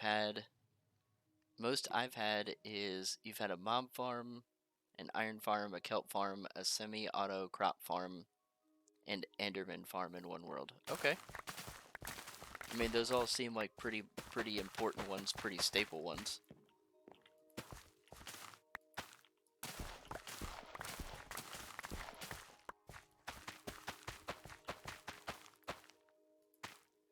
Oh, and a melon and pumpkin farm. Yep, can't forget about that one.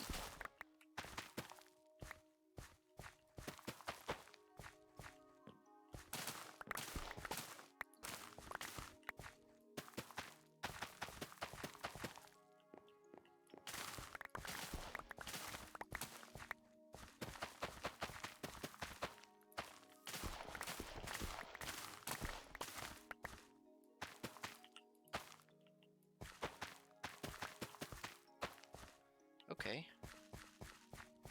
That went a bit smoother that time. I think this shape is working out a lot better now. That's a lot of wheat and seeds, though. Goodness. Okay. Alright, let's go ahead and head back on over.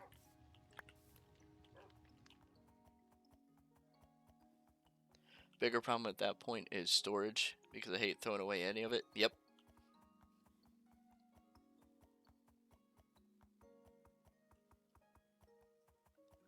So, I mean, it sounds like you had at least good options for what to do with it, though. So, if we take a look at those, you know, mob farm, okay. Mob farm is going to have, you know, your typical zombies and archers and creepers and spiders, right? Now, unless the player kills the spider, then all you're going to get is string from it. From the creepers, you'll get gunpowder. From the skeletons, you'll mostly get bones and arrows, though you have a chance of getting you have a chance of getting bones and arrows, and then you have a chance of getting a bow as well, though pretty low. And then zombies, you have the rotten flesh. The arrows, not a lot you can really do with unless you find a way to trade those to a Fletcher.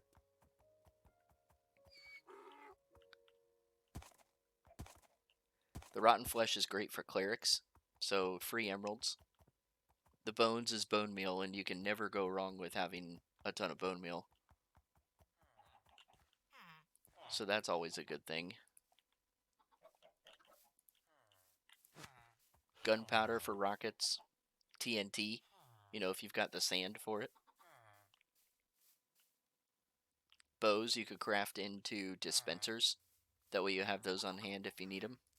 Not a bad option.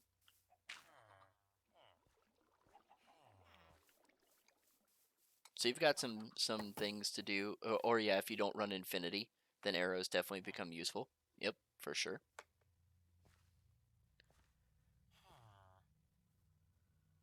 Now, if you're talking about, you know, something like your iron farm, well, you got plenty of things you can do with iron. You got plenty of things you can do, you know, for storage in that. You can turn those into iron blocks, and that'll save you a ton of storage right away. And then, of course, the poppies, shoot, once you have a stack of those, are you really going to need any more than that? So all that just becomes extra bone meal, so that's good. Kelp farm, you know, dried kelp blocks and any excess kelp that you get from it, bone meal. Crop farm, once you have what you need, bone meal. Enderman farm, you don't really need enough ender pearls, you just eject those into the void when you're done with them.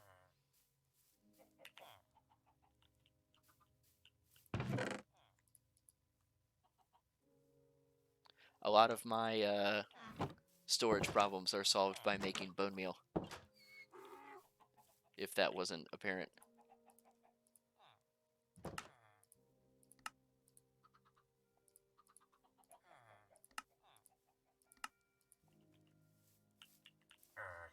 How do you not have a job?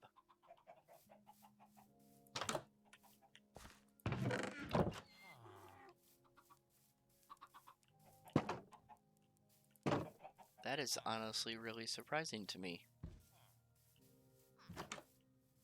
Oh, he must have been one of the babies that grew up, I guess.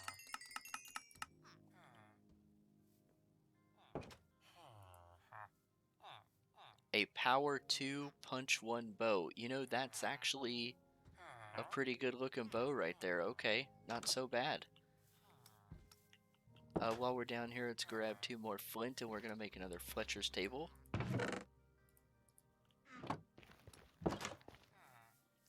Yeah, but I can't throw away any of it. Okay, I have a hoarding problem. Had to turn off the Enderman farm after I had 12 double chests of ender pearls. Yeah, yeah. I mean, that's fair. I don't really have much to say to that to help you out.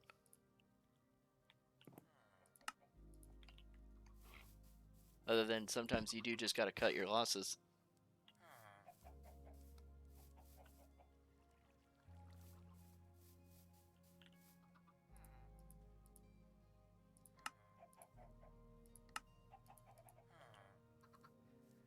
Hello, my new Fletcher friend. What do you have for us today? Good, you have the stick trade.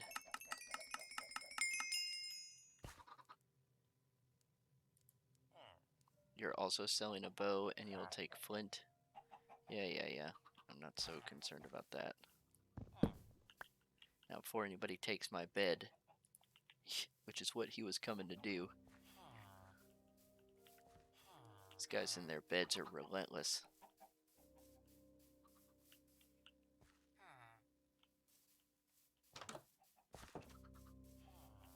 I really want to try and make a shulker farm since that's a new thing. Yeah, that would be cool.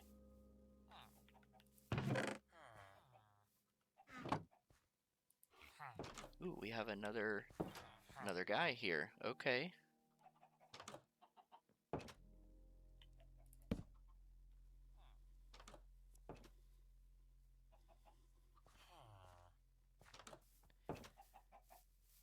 So at some point we're going to want to think about maybe making an actual librarian.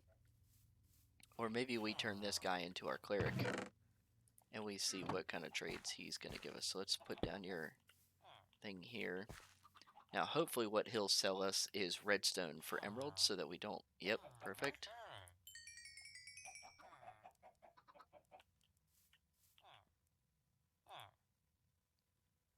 And now you'll sell us lapis for emeralds. Yep, let's just go ahead and do that. Just means more time spent in the in the end. The end is cool. I'd like to see an overhaul of the end though. Hey, here's our glowstone. That's actually really good for us. We wanted to make strength 2 the other day. And now we can without having to go back and get glowstone. Very cool. Very cool. Now where did our Fletchers go? Here's one. Listen here, you. Oh, you haven't even reset your trade yet. What are you doing down here? It's not 8 a.m. yet. Okay, that's fine. He'll make his way to his job site block here shortly.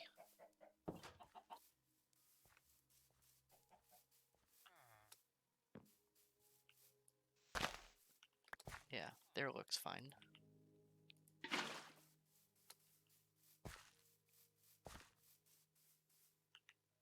Gonna need some water from somewhere. Ooh, that is a drop.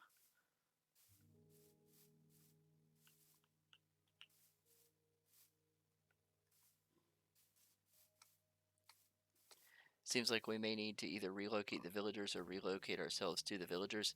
Yeah. Well, so the main reason why I'm here is levels, right?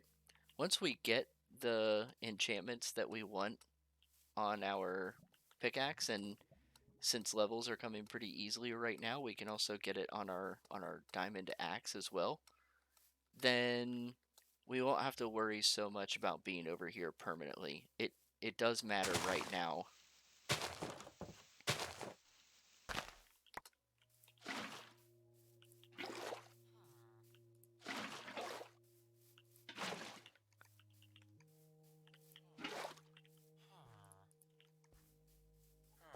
Okay, sir.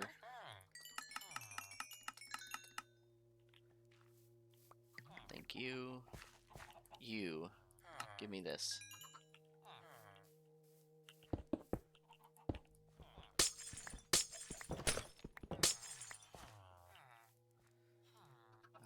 Okay. Boom. Boom and boom. Hello, friend. Mr. Perfectionist had to go and refill in the water. Yep. I have a routine. I like to keep the routine where I can. Okay, let's put the redstone dust in here. We'll put the glowstone dust in here. And let's chop down some more trees. So yeah, I think I might have interrupted what I was saying, but my goal obviously is to get fortune on our main pickaxe. Once we get fortune on that, we'll look to get, you know, some kind of efficiency unbreaking on our axe here. Then we need to get a villager with mending.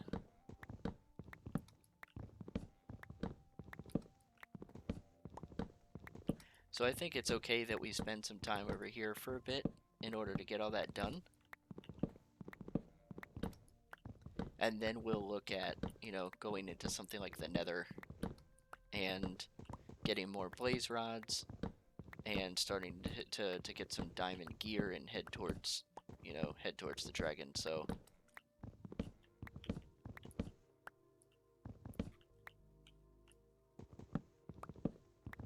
and while we're over here doing all this, we'll try and, you know, maybe we'll make another home for ourselves here. Our base away from base.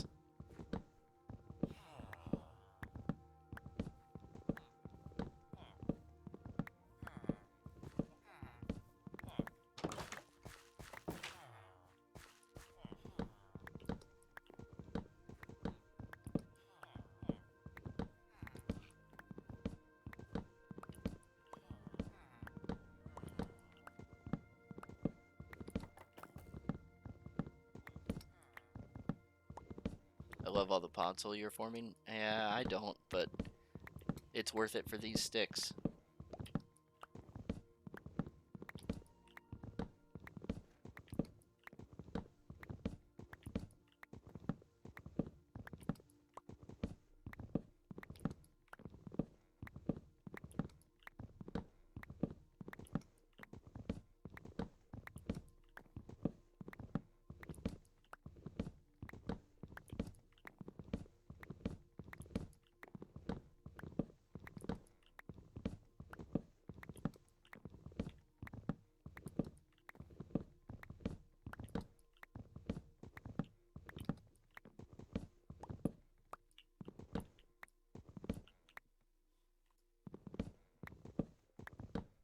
Reminds you of being out in the woods camping. Yeah.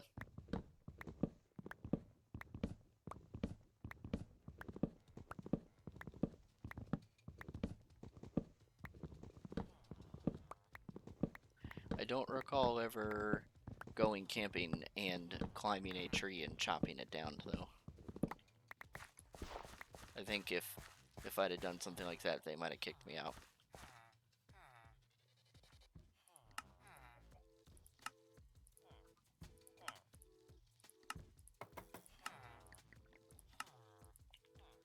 Okay. Hello? Take my sticks, please. You, take my sticks, please. You should level up now. Awesome. So his trades are looking pretty standard right now. You should level up.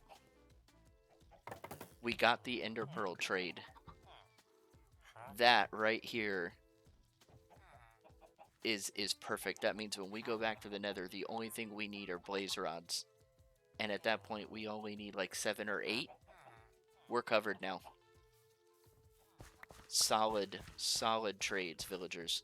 Now I just got to keep them alive, which honestly is not easy.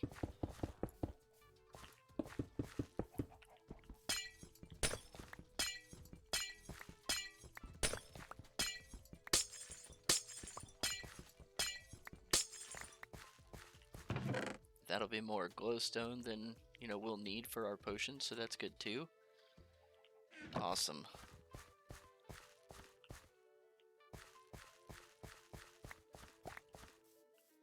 Very, very cool. Turns out this guy is pretty useless. Shocker. That's what you get for living in a chicken pit. Your life turns out to be pretty worthless. I mean, I guess he has given us the cooked pork chop, so I can't complain too much.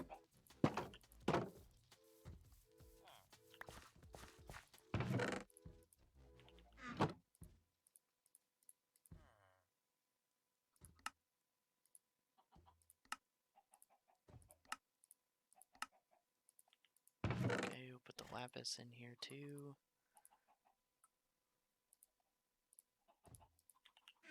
Let's maybe breed up some chickens.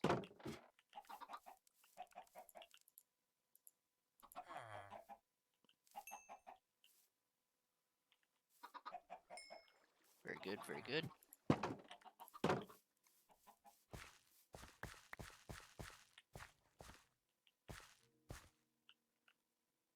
That's scary. Okay.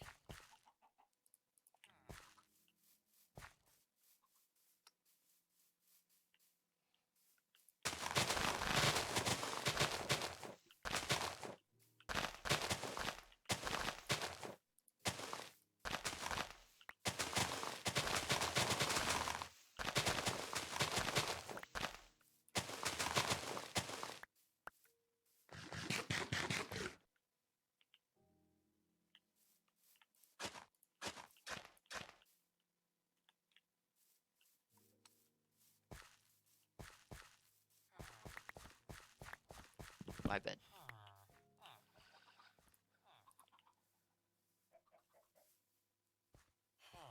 Okay, we'll sleep. We'll go back over. We're going to try rolling our pickaxe again. This time we should get 2 chances at it. That's why I was stocking up a bit on the levels there.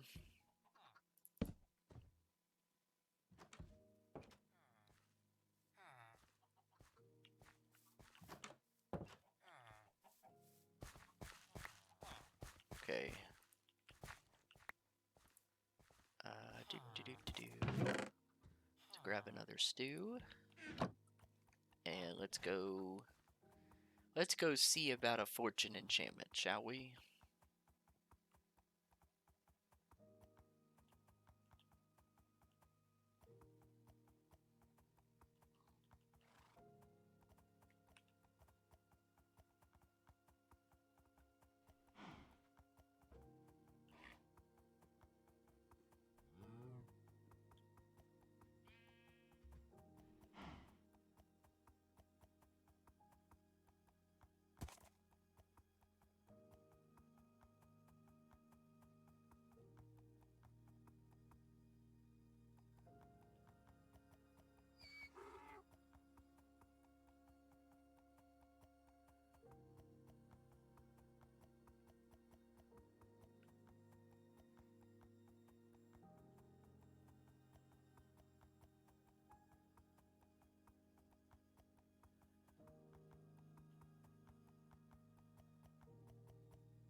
I like the savanna biome, but I really like this color of grass. Maybe the best.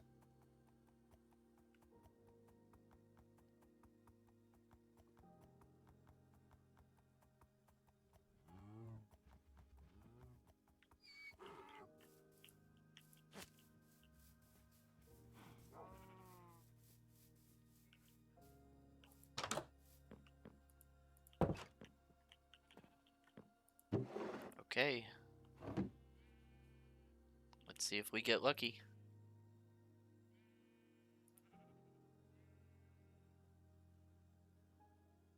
The color of the heads definitely fits the savanna biome, though. Yeah, I would agree. Oh, of the grass. I thought you meant something about the villager heads. The color of the grass in the savanna biome does fit, 100%. I just like the color of the grass in something like the plains or the meadow better.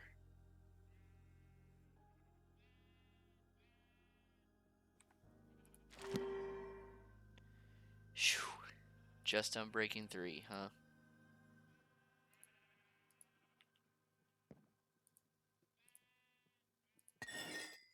Let's take a look at a book, just in case. Quick charge, not worth it. Let's try this again.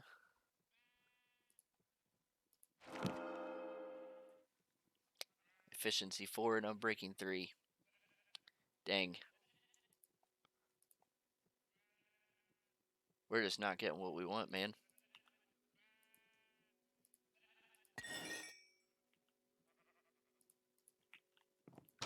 Let's breed up some cows while we're here. We might be able to tip the level 30. We can try one more time before we have to head back.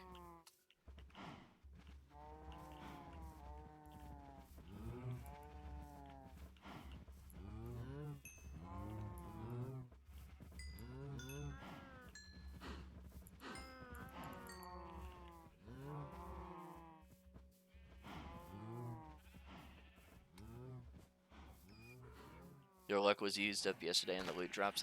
Yep. I'm gonna have to agree. I was afraid that this was gonna happen today.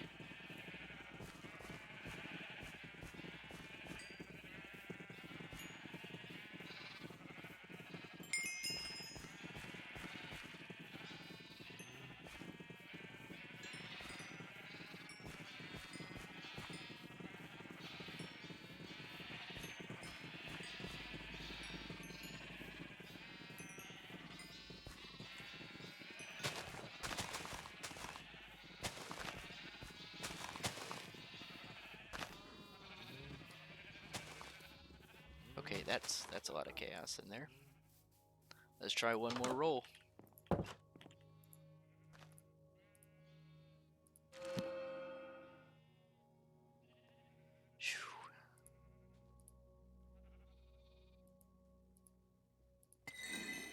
Not what we're after.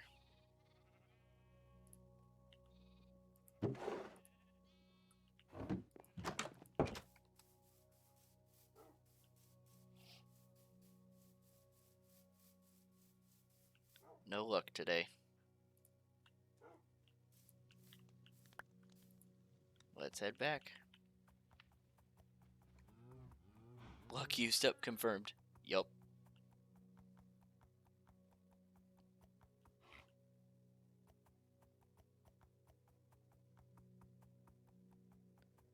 I'll tell you what. I'm glad this village is right here.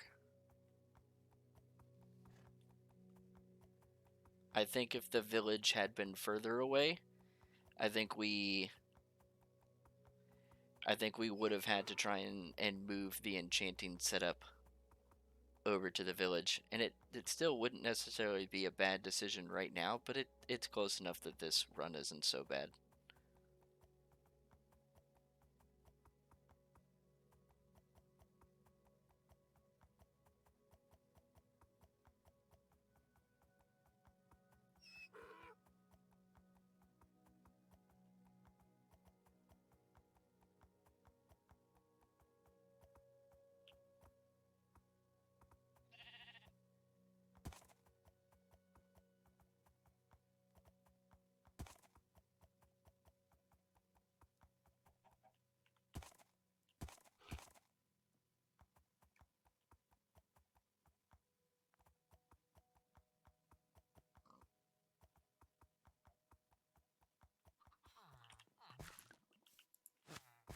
Okay, we'll go ahead and tie him up. It's a weird kind of a sprint, like getting stuck in a sprint animation there after getting off the mount.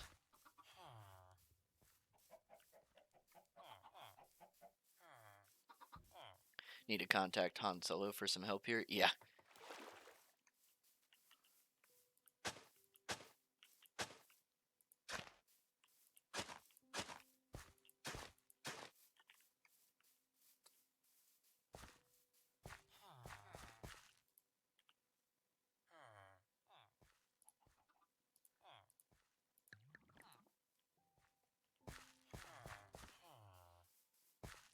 I don't know what it is about savanna biomes, but I found a lot of villages generate weird in them. Yes, I agree.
Okay, that'll do.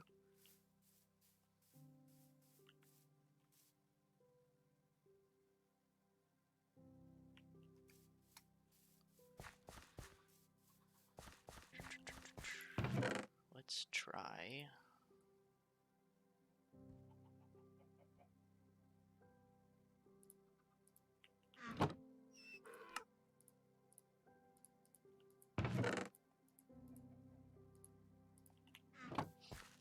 Found a village one time where a villager had generated on the second floor of a house with no way to get down, a river running through the house, and a crop field in the front of it boxed in like animals would be. Ooh.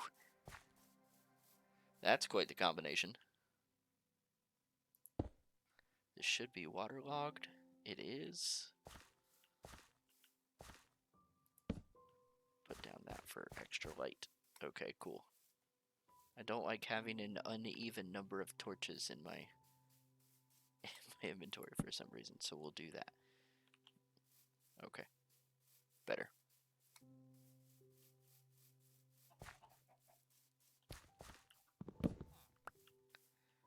Before somebody tries to claim our bed.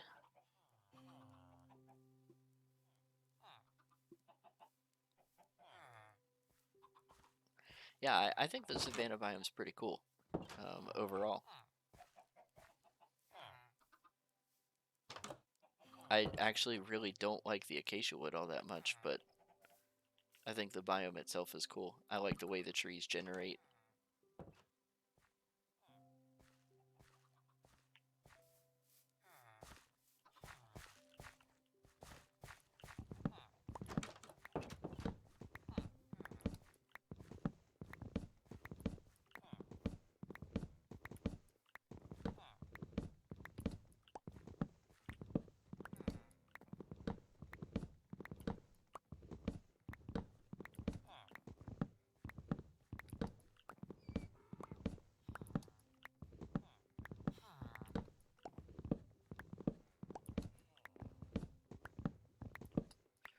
Would like acacia better if it could be farmed easier. Just don't get enough for what you plant. Yeah. No way this dude followed me up this tree. No shot. No way 2 of them followed me up this tree.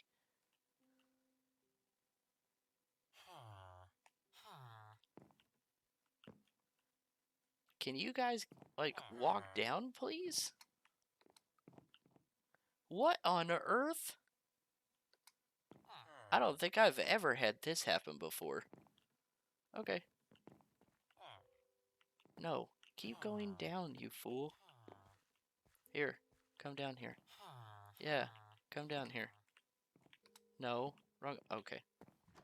Well, that tree's screwed. Those villagers are probably dead.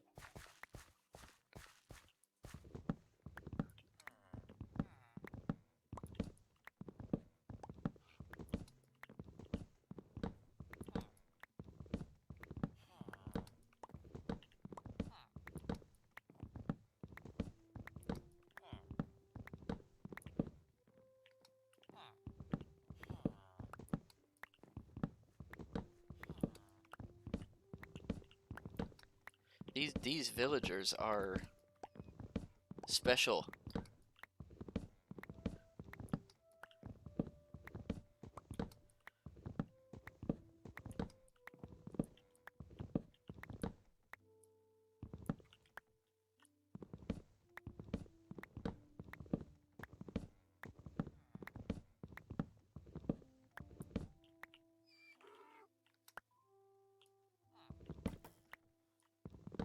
Only in the savannah. Yeah, you're right.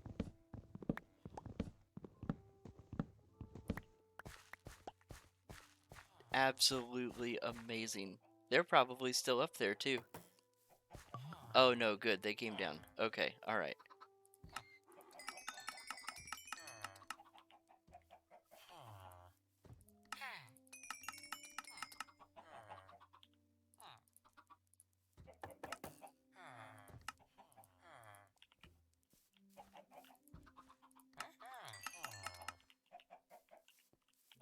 You, sir. I need those ender pearls, please. He takes nether wart. Yeah, not a big deal. Bottle O enchanting. Okay, so XP on the go. Yeah. I'm not too concerned about that, honestly. I wouldn't believe that unless you got it on recording. Yeah, well, you're welcome.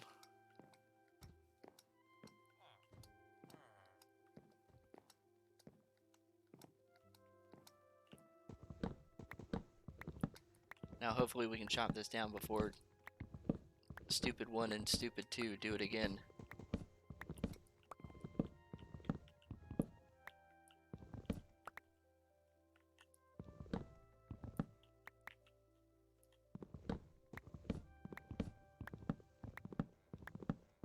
That one guy was taking his profession way too seriously as a Fletcher. He was like, no, I am the tree chopper now. I will gather the sticks for myself.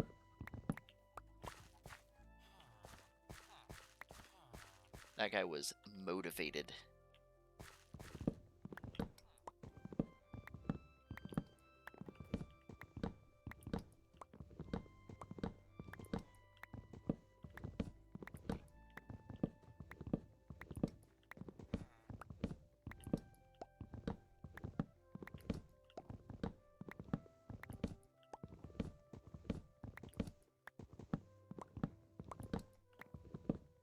Insert villager's face over the I am the captain now meme. Exactly.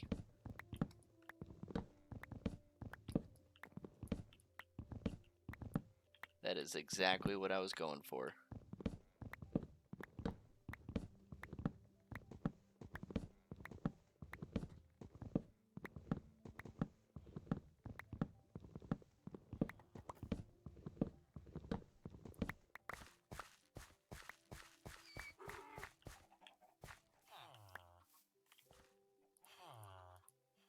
Okay, so I think we try and get to, let's say, 36 levels. That ought to give us enough to try rolling the enchant a couple of times again.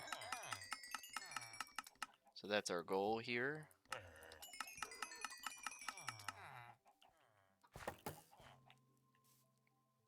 Now the golem is attempting to join. Yeah, he's got to go check up on his buddies, right? Like, he's got to make sure that if they're gonna climb that tree, he's got to make sure that that tree is safe.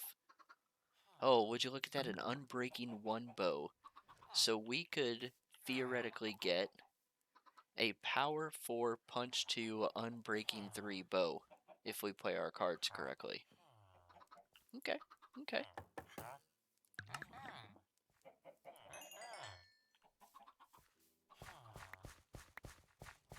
Not bad, not bad. And now we have 12 ender pearls. I'd like to get, I think I'll just buy 6 more.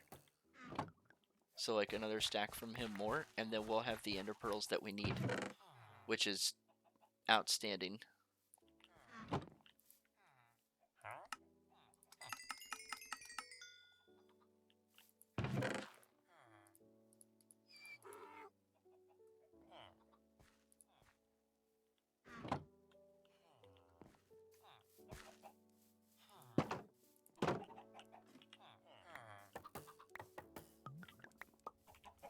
Okay, let's go ahead and breed up the chickens.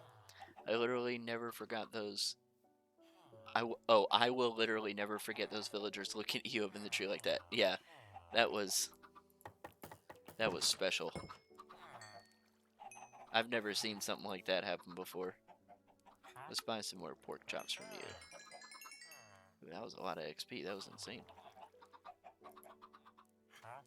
and he'll take sweet berries for emeralds. Yeah, this guy is not. Butchers are not fantastic.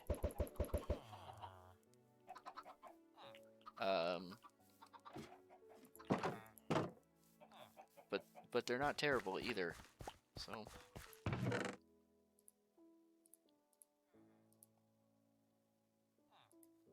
Pork chop is an excellent food source. Just as good as steak, and this way we don't have to turn the cow's beef in. So technically, we can kill a cow and use no fuel and get cooked pork chops from it, is that ecosystem, which is pretty decent.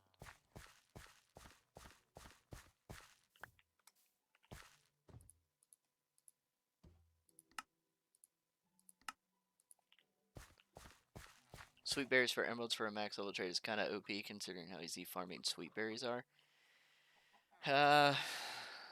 Except that it takes 10 for 1 emerald. And is harvesting sweet berries really that easy? Easy in terms of maybe access to them, sure, but you got to deal with the thorns of them.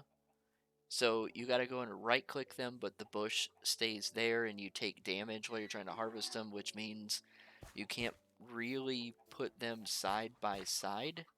You have to at least put one space in between. Like, easy in terms of easy to get, sure. Easy in terms of effort, no thanks. I don't think that berries as a max level trade is a good trade.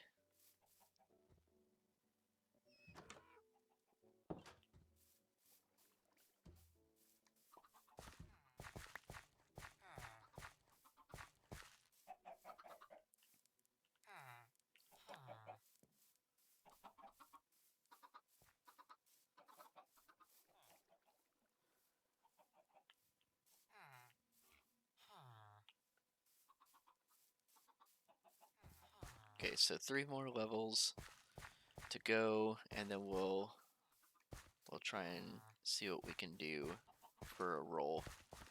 You can set up a sweet berry farm with trapdoors placed correctly where you won't ever get yourself hurt from the thorns. I don't think I've ever seen that before. Sir, I'm going to need you to exit the bed. Thank you.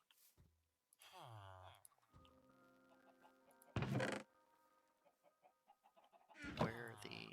yeah, here.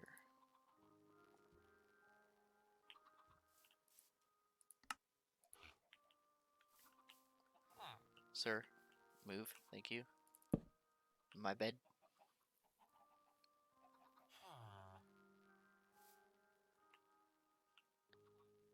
I'll have to try and take a look at, you know, a farm that, you know, you can set the trapdoors up. Even if that's the case, I still really don't... man, don't even have enough. I still really don't feel that sweet berries is worth a max level trade. It doesn't feel like that.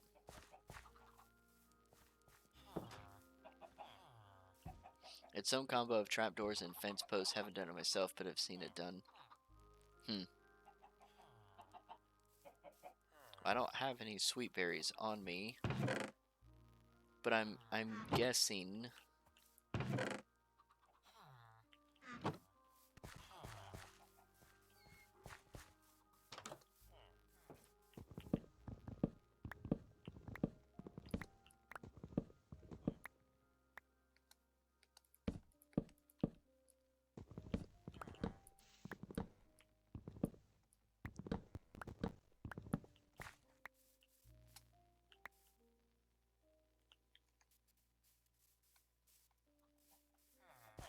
Theory crafted a little.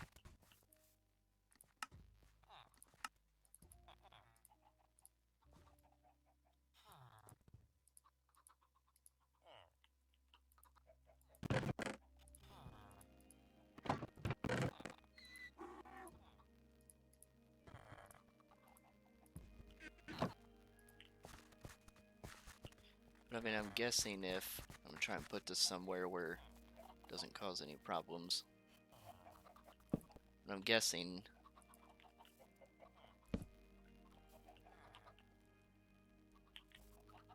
something along the lines like this.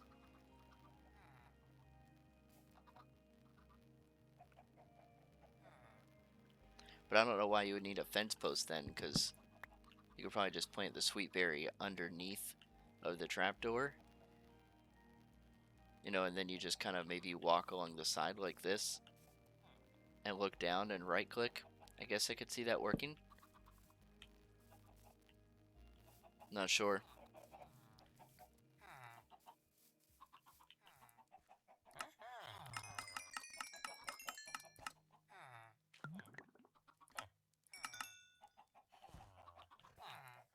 Let's go ahead and grab. Oh, well, I bought 12 from him that time. Well, that is more than enough ender pearls right there. So we're good now. The only thing we need are blaze rods at this point. So that's pretty awesome. And now we're just looking at XP, which is just more sticks.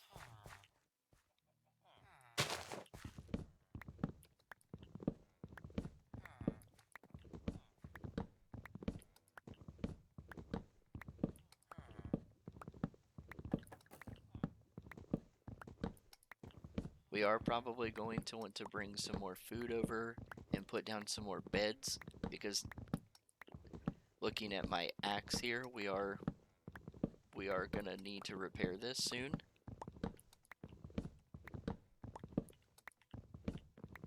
So a mending villager is going to become essential very quickly. We really need this fortune enchantment to show up.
Look at this nitwit up here. I have chopped trees like this for many a Minecraft update, even near a village, and I have never seen this happen, and now it's happened twice. I love it.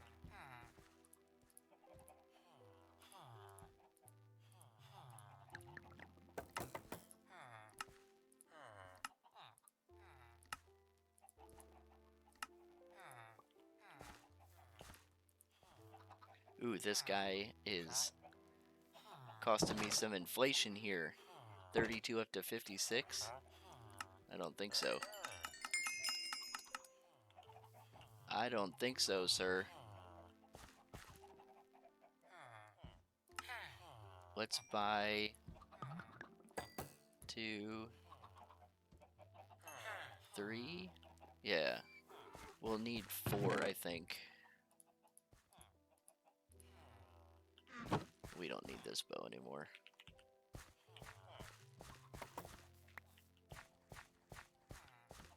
Hopefully buying some of his other stock will drive the value back down.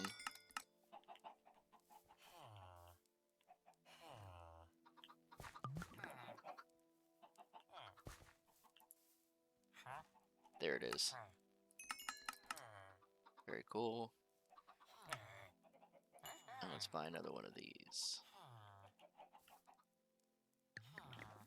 Now, what did you get for your master level trade? You got a piercing 2 crossbow? Not worth it.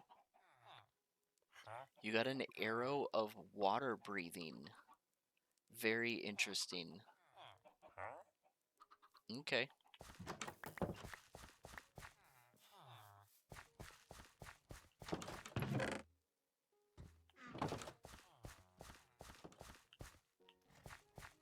Not really for me. It would have been great if he'd have gotten an arrow of weakness.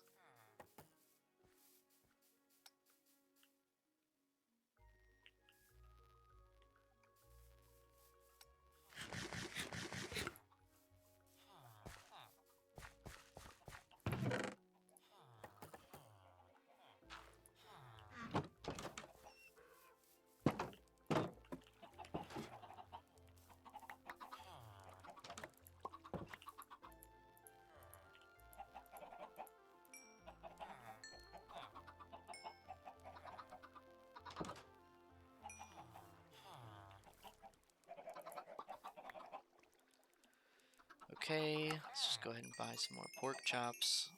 Yep, and that'll get us up to level 36, which is where we wanted to be. Okay. So I think this will probably be the last thing we do for the stream tonight. Is we are going to go try and see what we get. We're going to have at least 3 attempts and see what happens. Put everything back in there. We can take this stuff out and put it in here now. This chest is becoming unruly, but it's okay. I think we're actually going to need 2 more of these bows. So 1 and 1 to be 2, 1 and 1 to be 2. No, it should be fine. 1 and 1 to be 2, 1 and 1 to be 2, 2 and 2 to 3. This is going to be very expensive, but we might be able to get away with it. Okay, let's go ahead and head on back.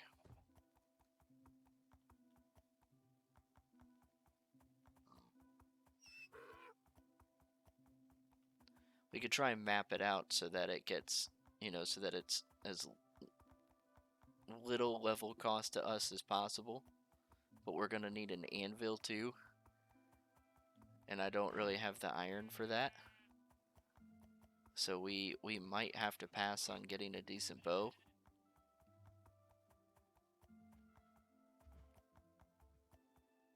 Or we might have to go fishing.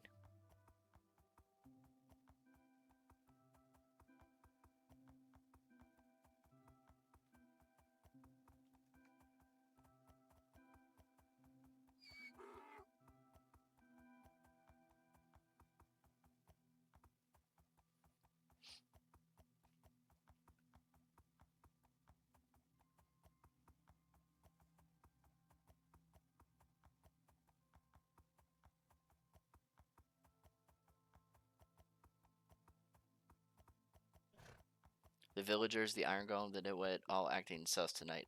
Yeah, absolutely are. It's pretty wild. Pop quiz time, oh boy. The one thing that I'm excellent at, pop quizzes. Yep, that's me.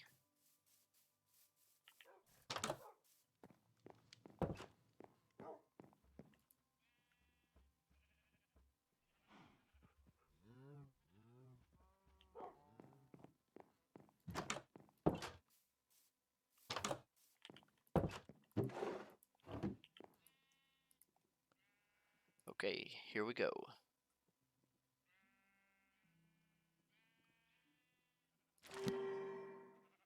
Another silk touch? You have got to be absolutely joking me. No. Efficiency 3? Get out of here.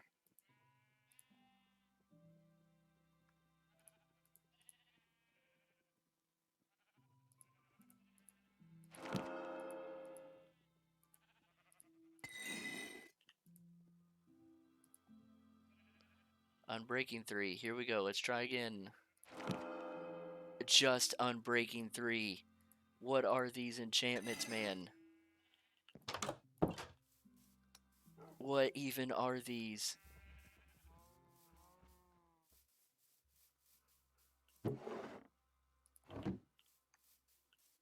Name the college football Power 5 team with the most losses since 2000. Wait, Power 5? So that's only the main conferences.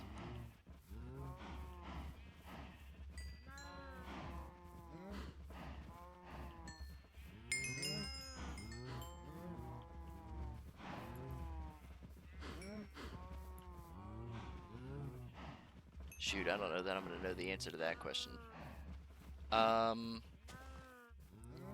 Okay, I'm going to ask the question and you tell me if I'm headed in the right direction then. Are they in the SEC?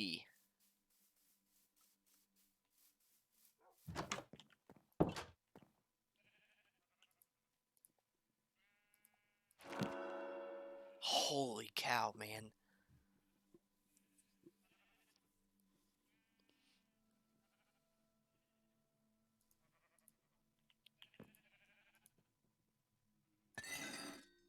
Yep. This is really hurting us here at this point.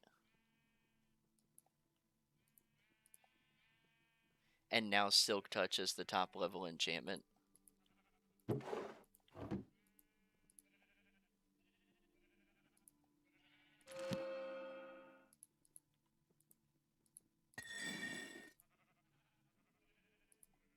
Unbreaking 3 again. Man.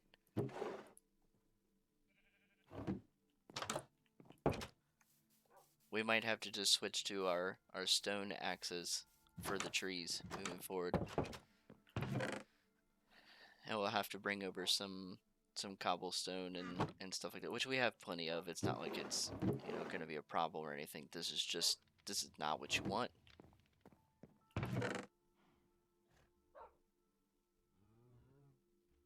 Man. Very brutal. Okay, no, not in the SEC.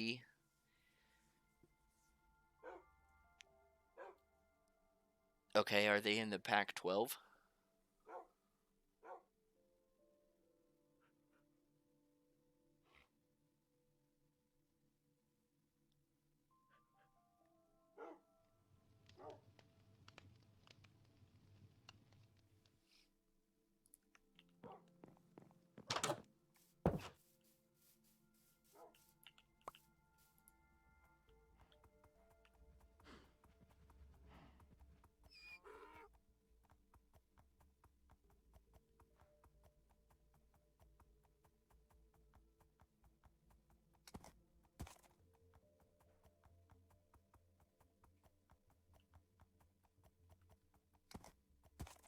No, not in the Pac-12. They are an extremely successful college basketball program, but apparently garbage in football.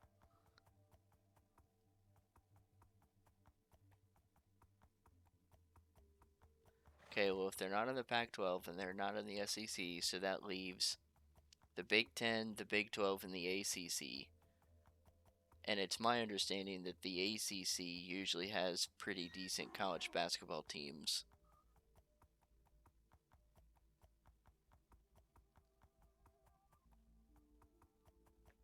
Then I gotta guess the one that's popping in my mind first, which is Duke.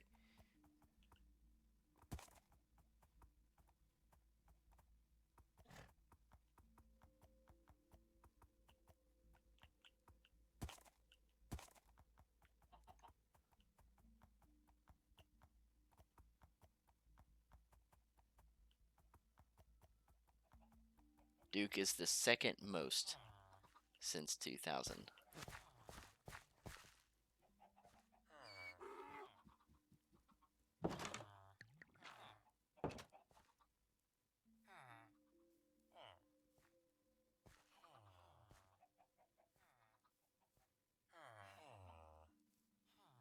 I don't know. You got me on this one. Who is it?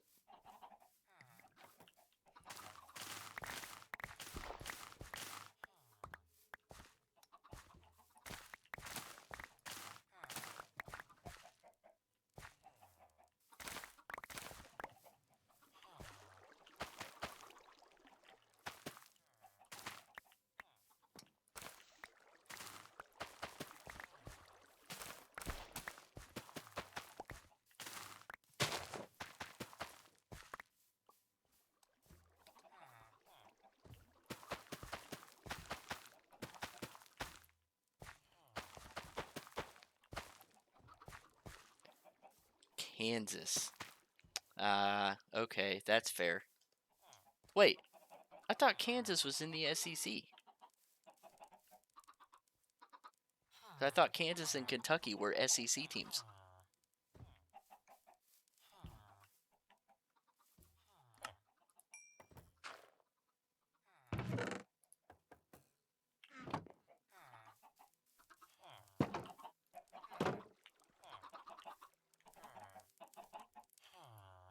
Okay, they're not ready yet. That's fine.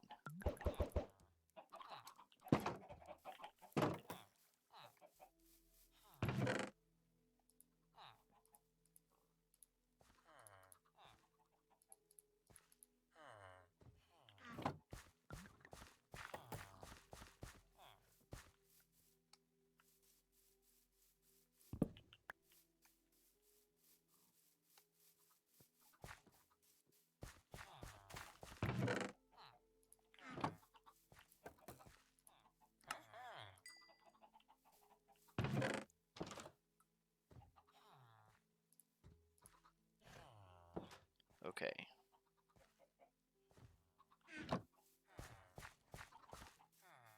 Kind of hard with all the realignment stuff in football, but basketball-wise, Kansas is Big 12. I'm fairly certain that Kansas is SEC when it comes to college football. But yeah, especially with all the stuff that's just changed recently, it's possible that I'm remembering an old alignment or just misremembering altogether.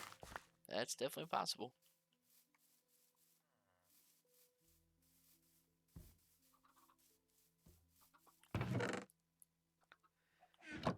Okay. I think that's where we're going to call it. I'm actually streaming a little longer than I had intended. But I really wanted to try and see what we could roll in our pickaxe, and we're just, yeah, the enchanting table just doesn't like us. We're probably going to have to give this another shot the next time we're here. I am going to go ahead and call it for a stream for tonight. So thank you for coming to hang out.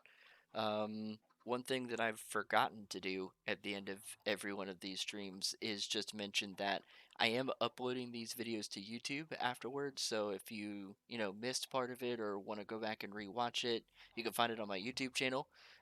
Which if I do this here, you can see some of the latest videos that I have on YouTube up at the moment, and I also have a bunch of links to all of the different socials that I use. So I always post, when I'm getting ready to go live, and I always announce on pretty much all of these when I post a new video. So go give those a follow too. If you enjoyed the stream, make sure you hit the follow button as well. Otherwise, I will probably be streaming. Let's see, it's Saturday night. Well, I guess Sunday morning now, technically. I should be streaming next Friday evening, hopefully. And stuff will be going up on the YouTube channel throughout the week as well. I do have a No Man's Sky series that I'm running if that's something that interests anybody here. So, again, thank you guys for coming to hang out. Appreciate you guys hanging out and watching the stream. And I will catch you guys next time. Later.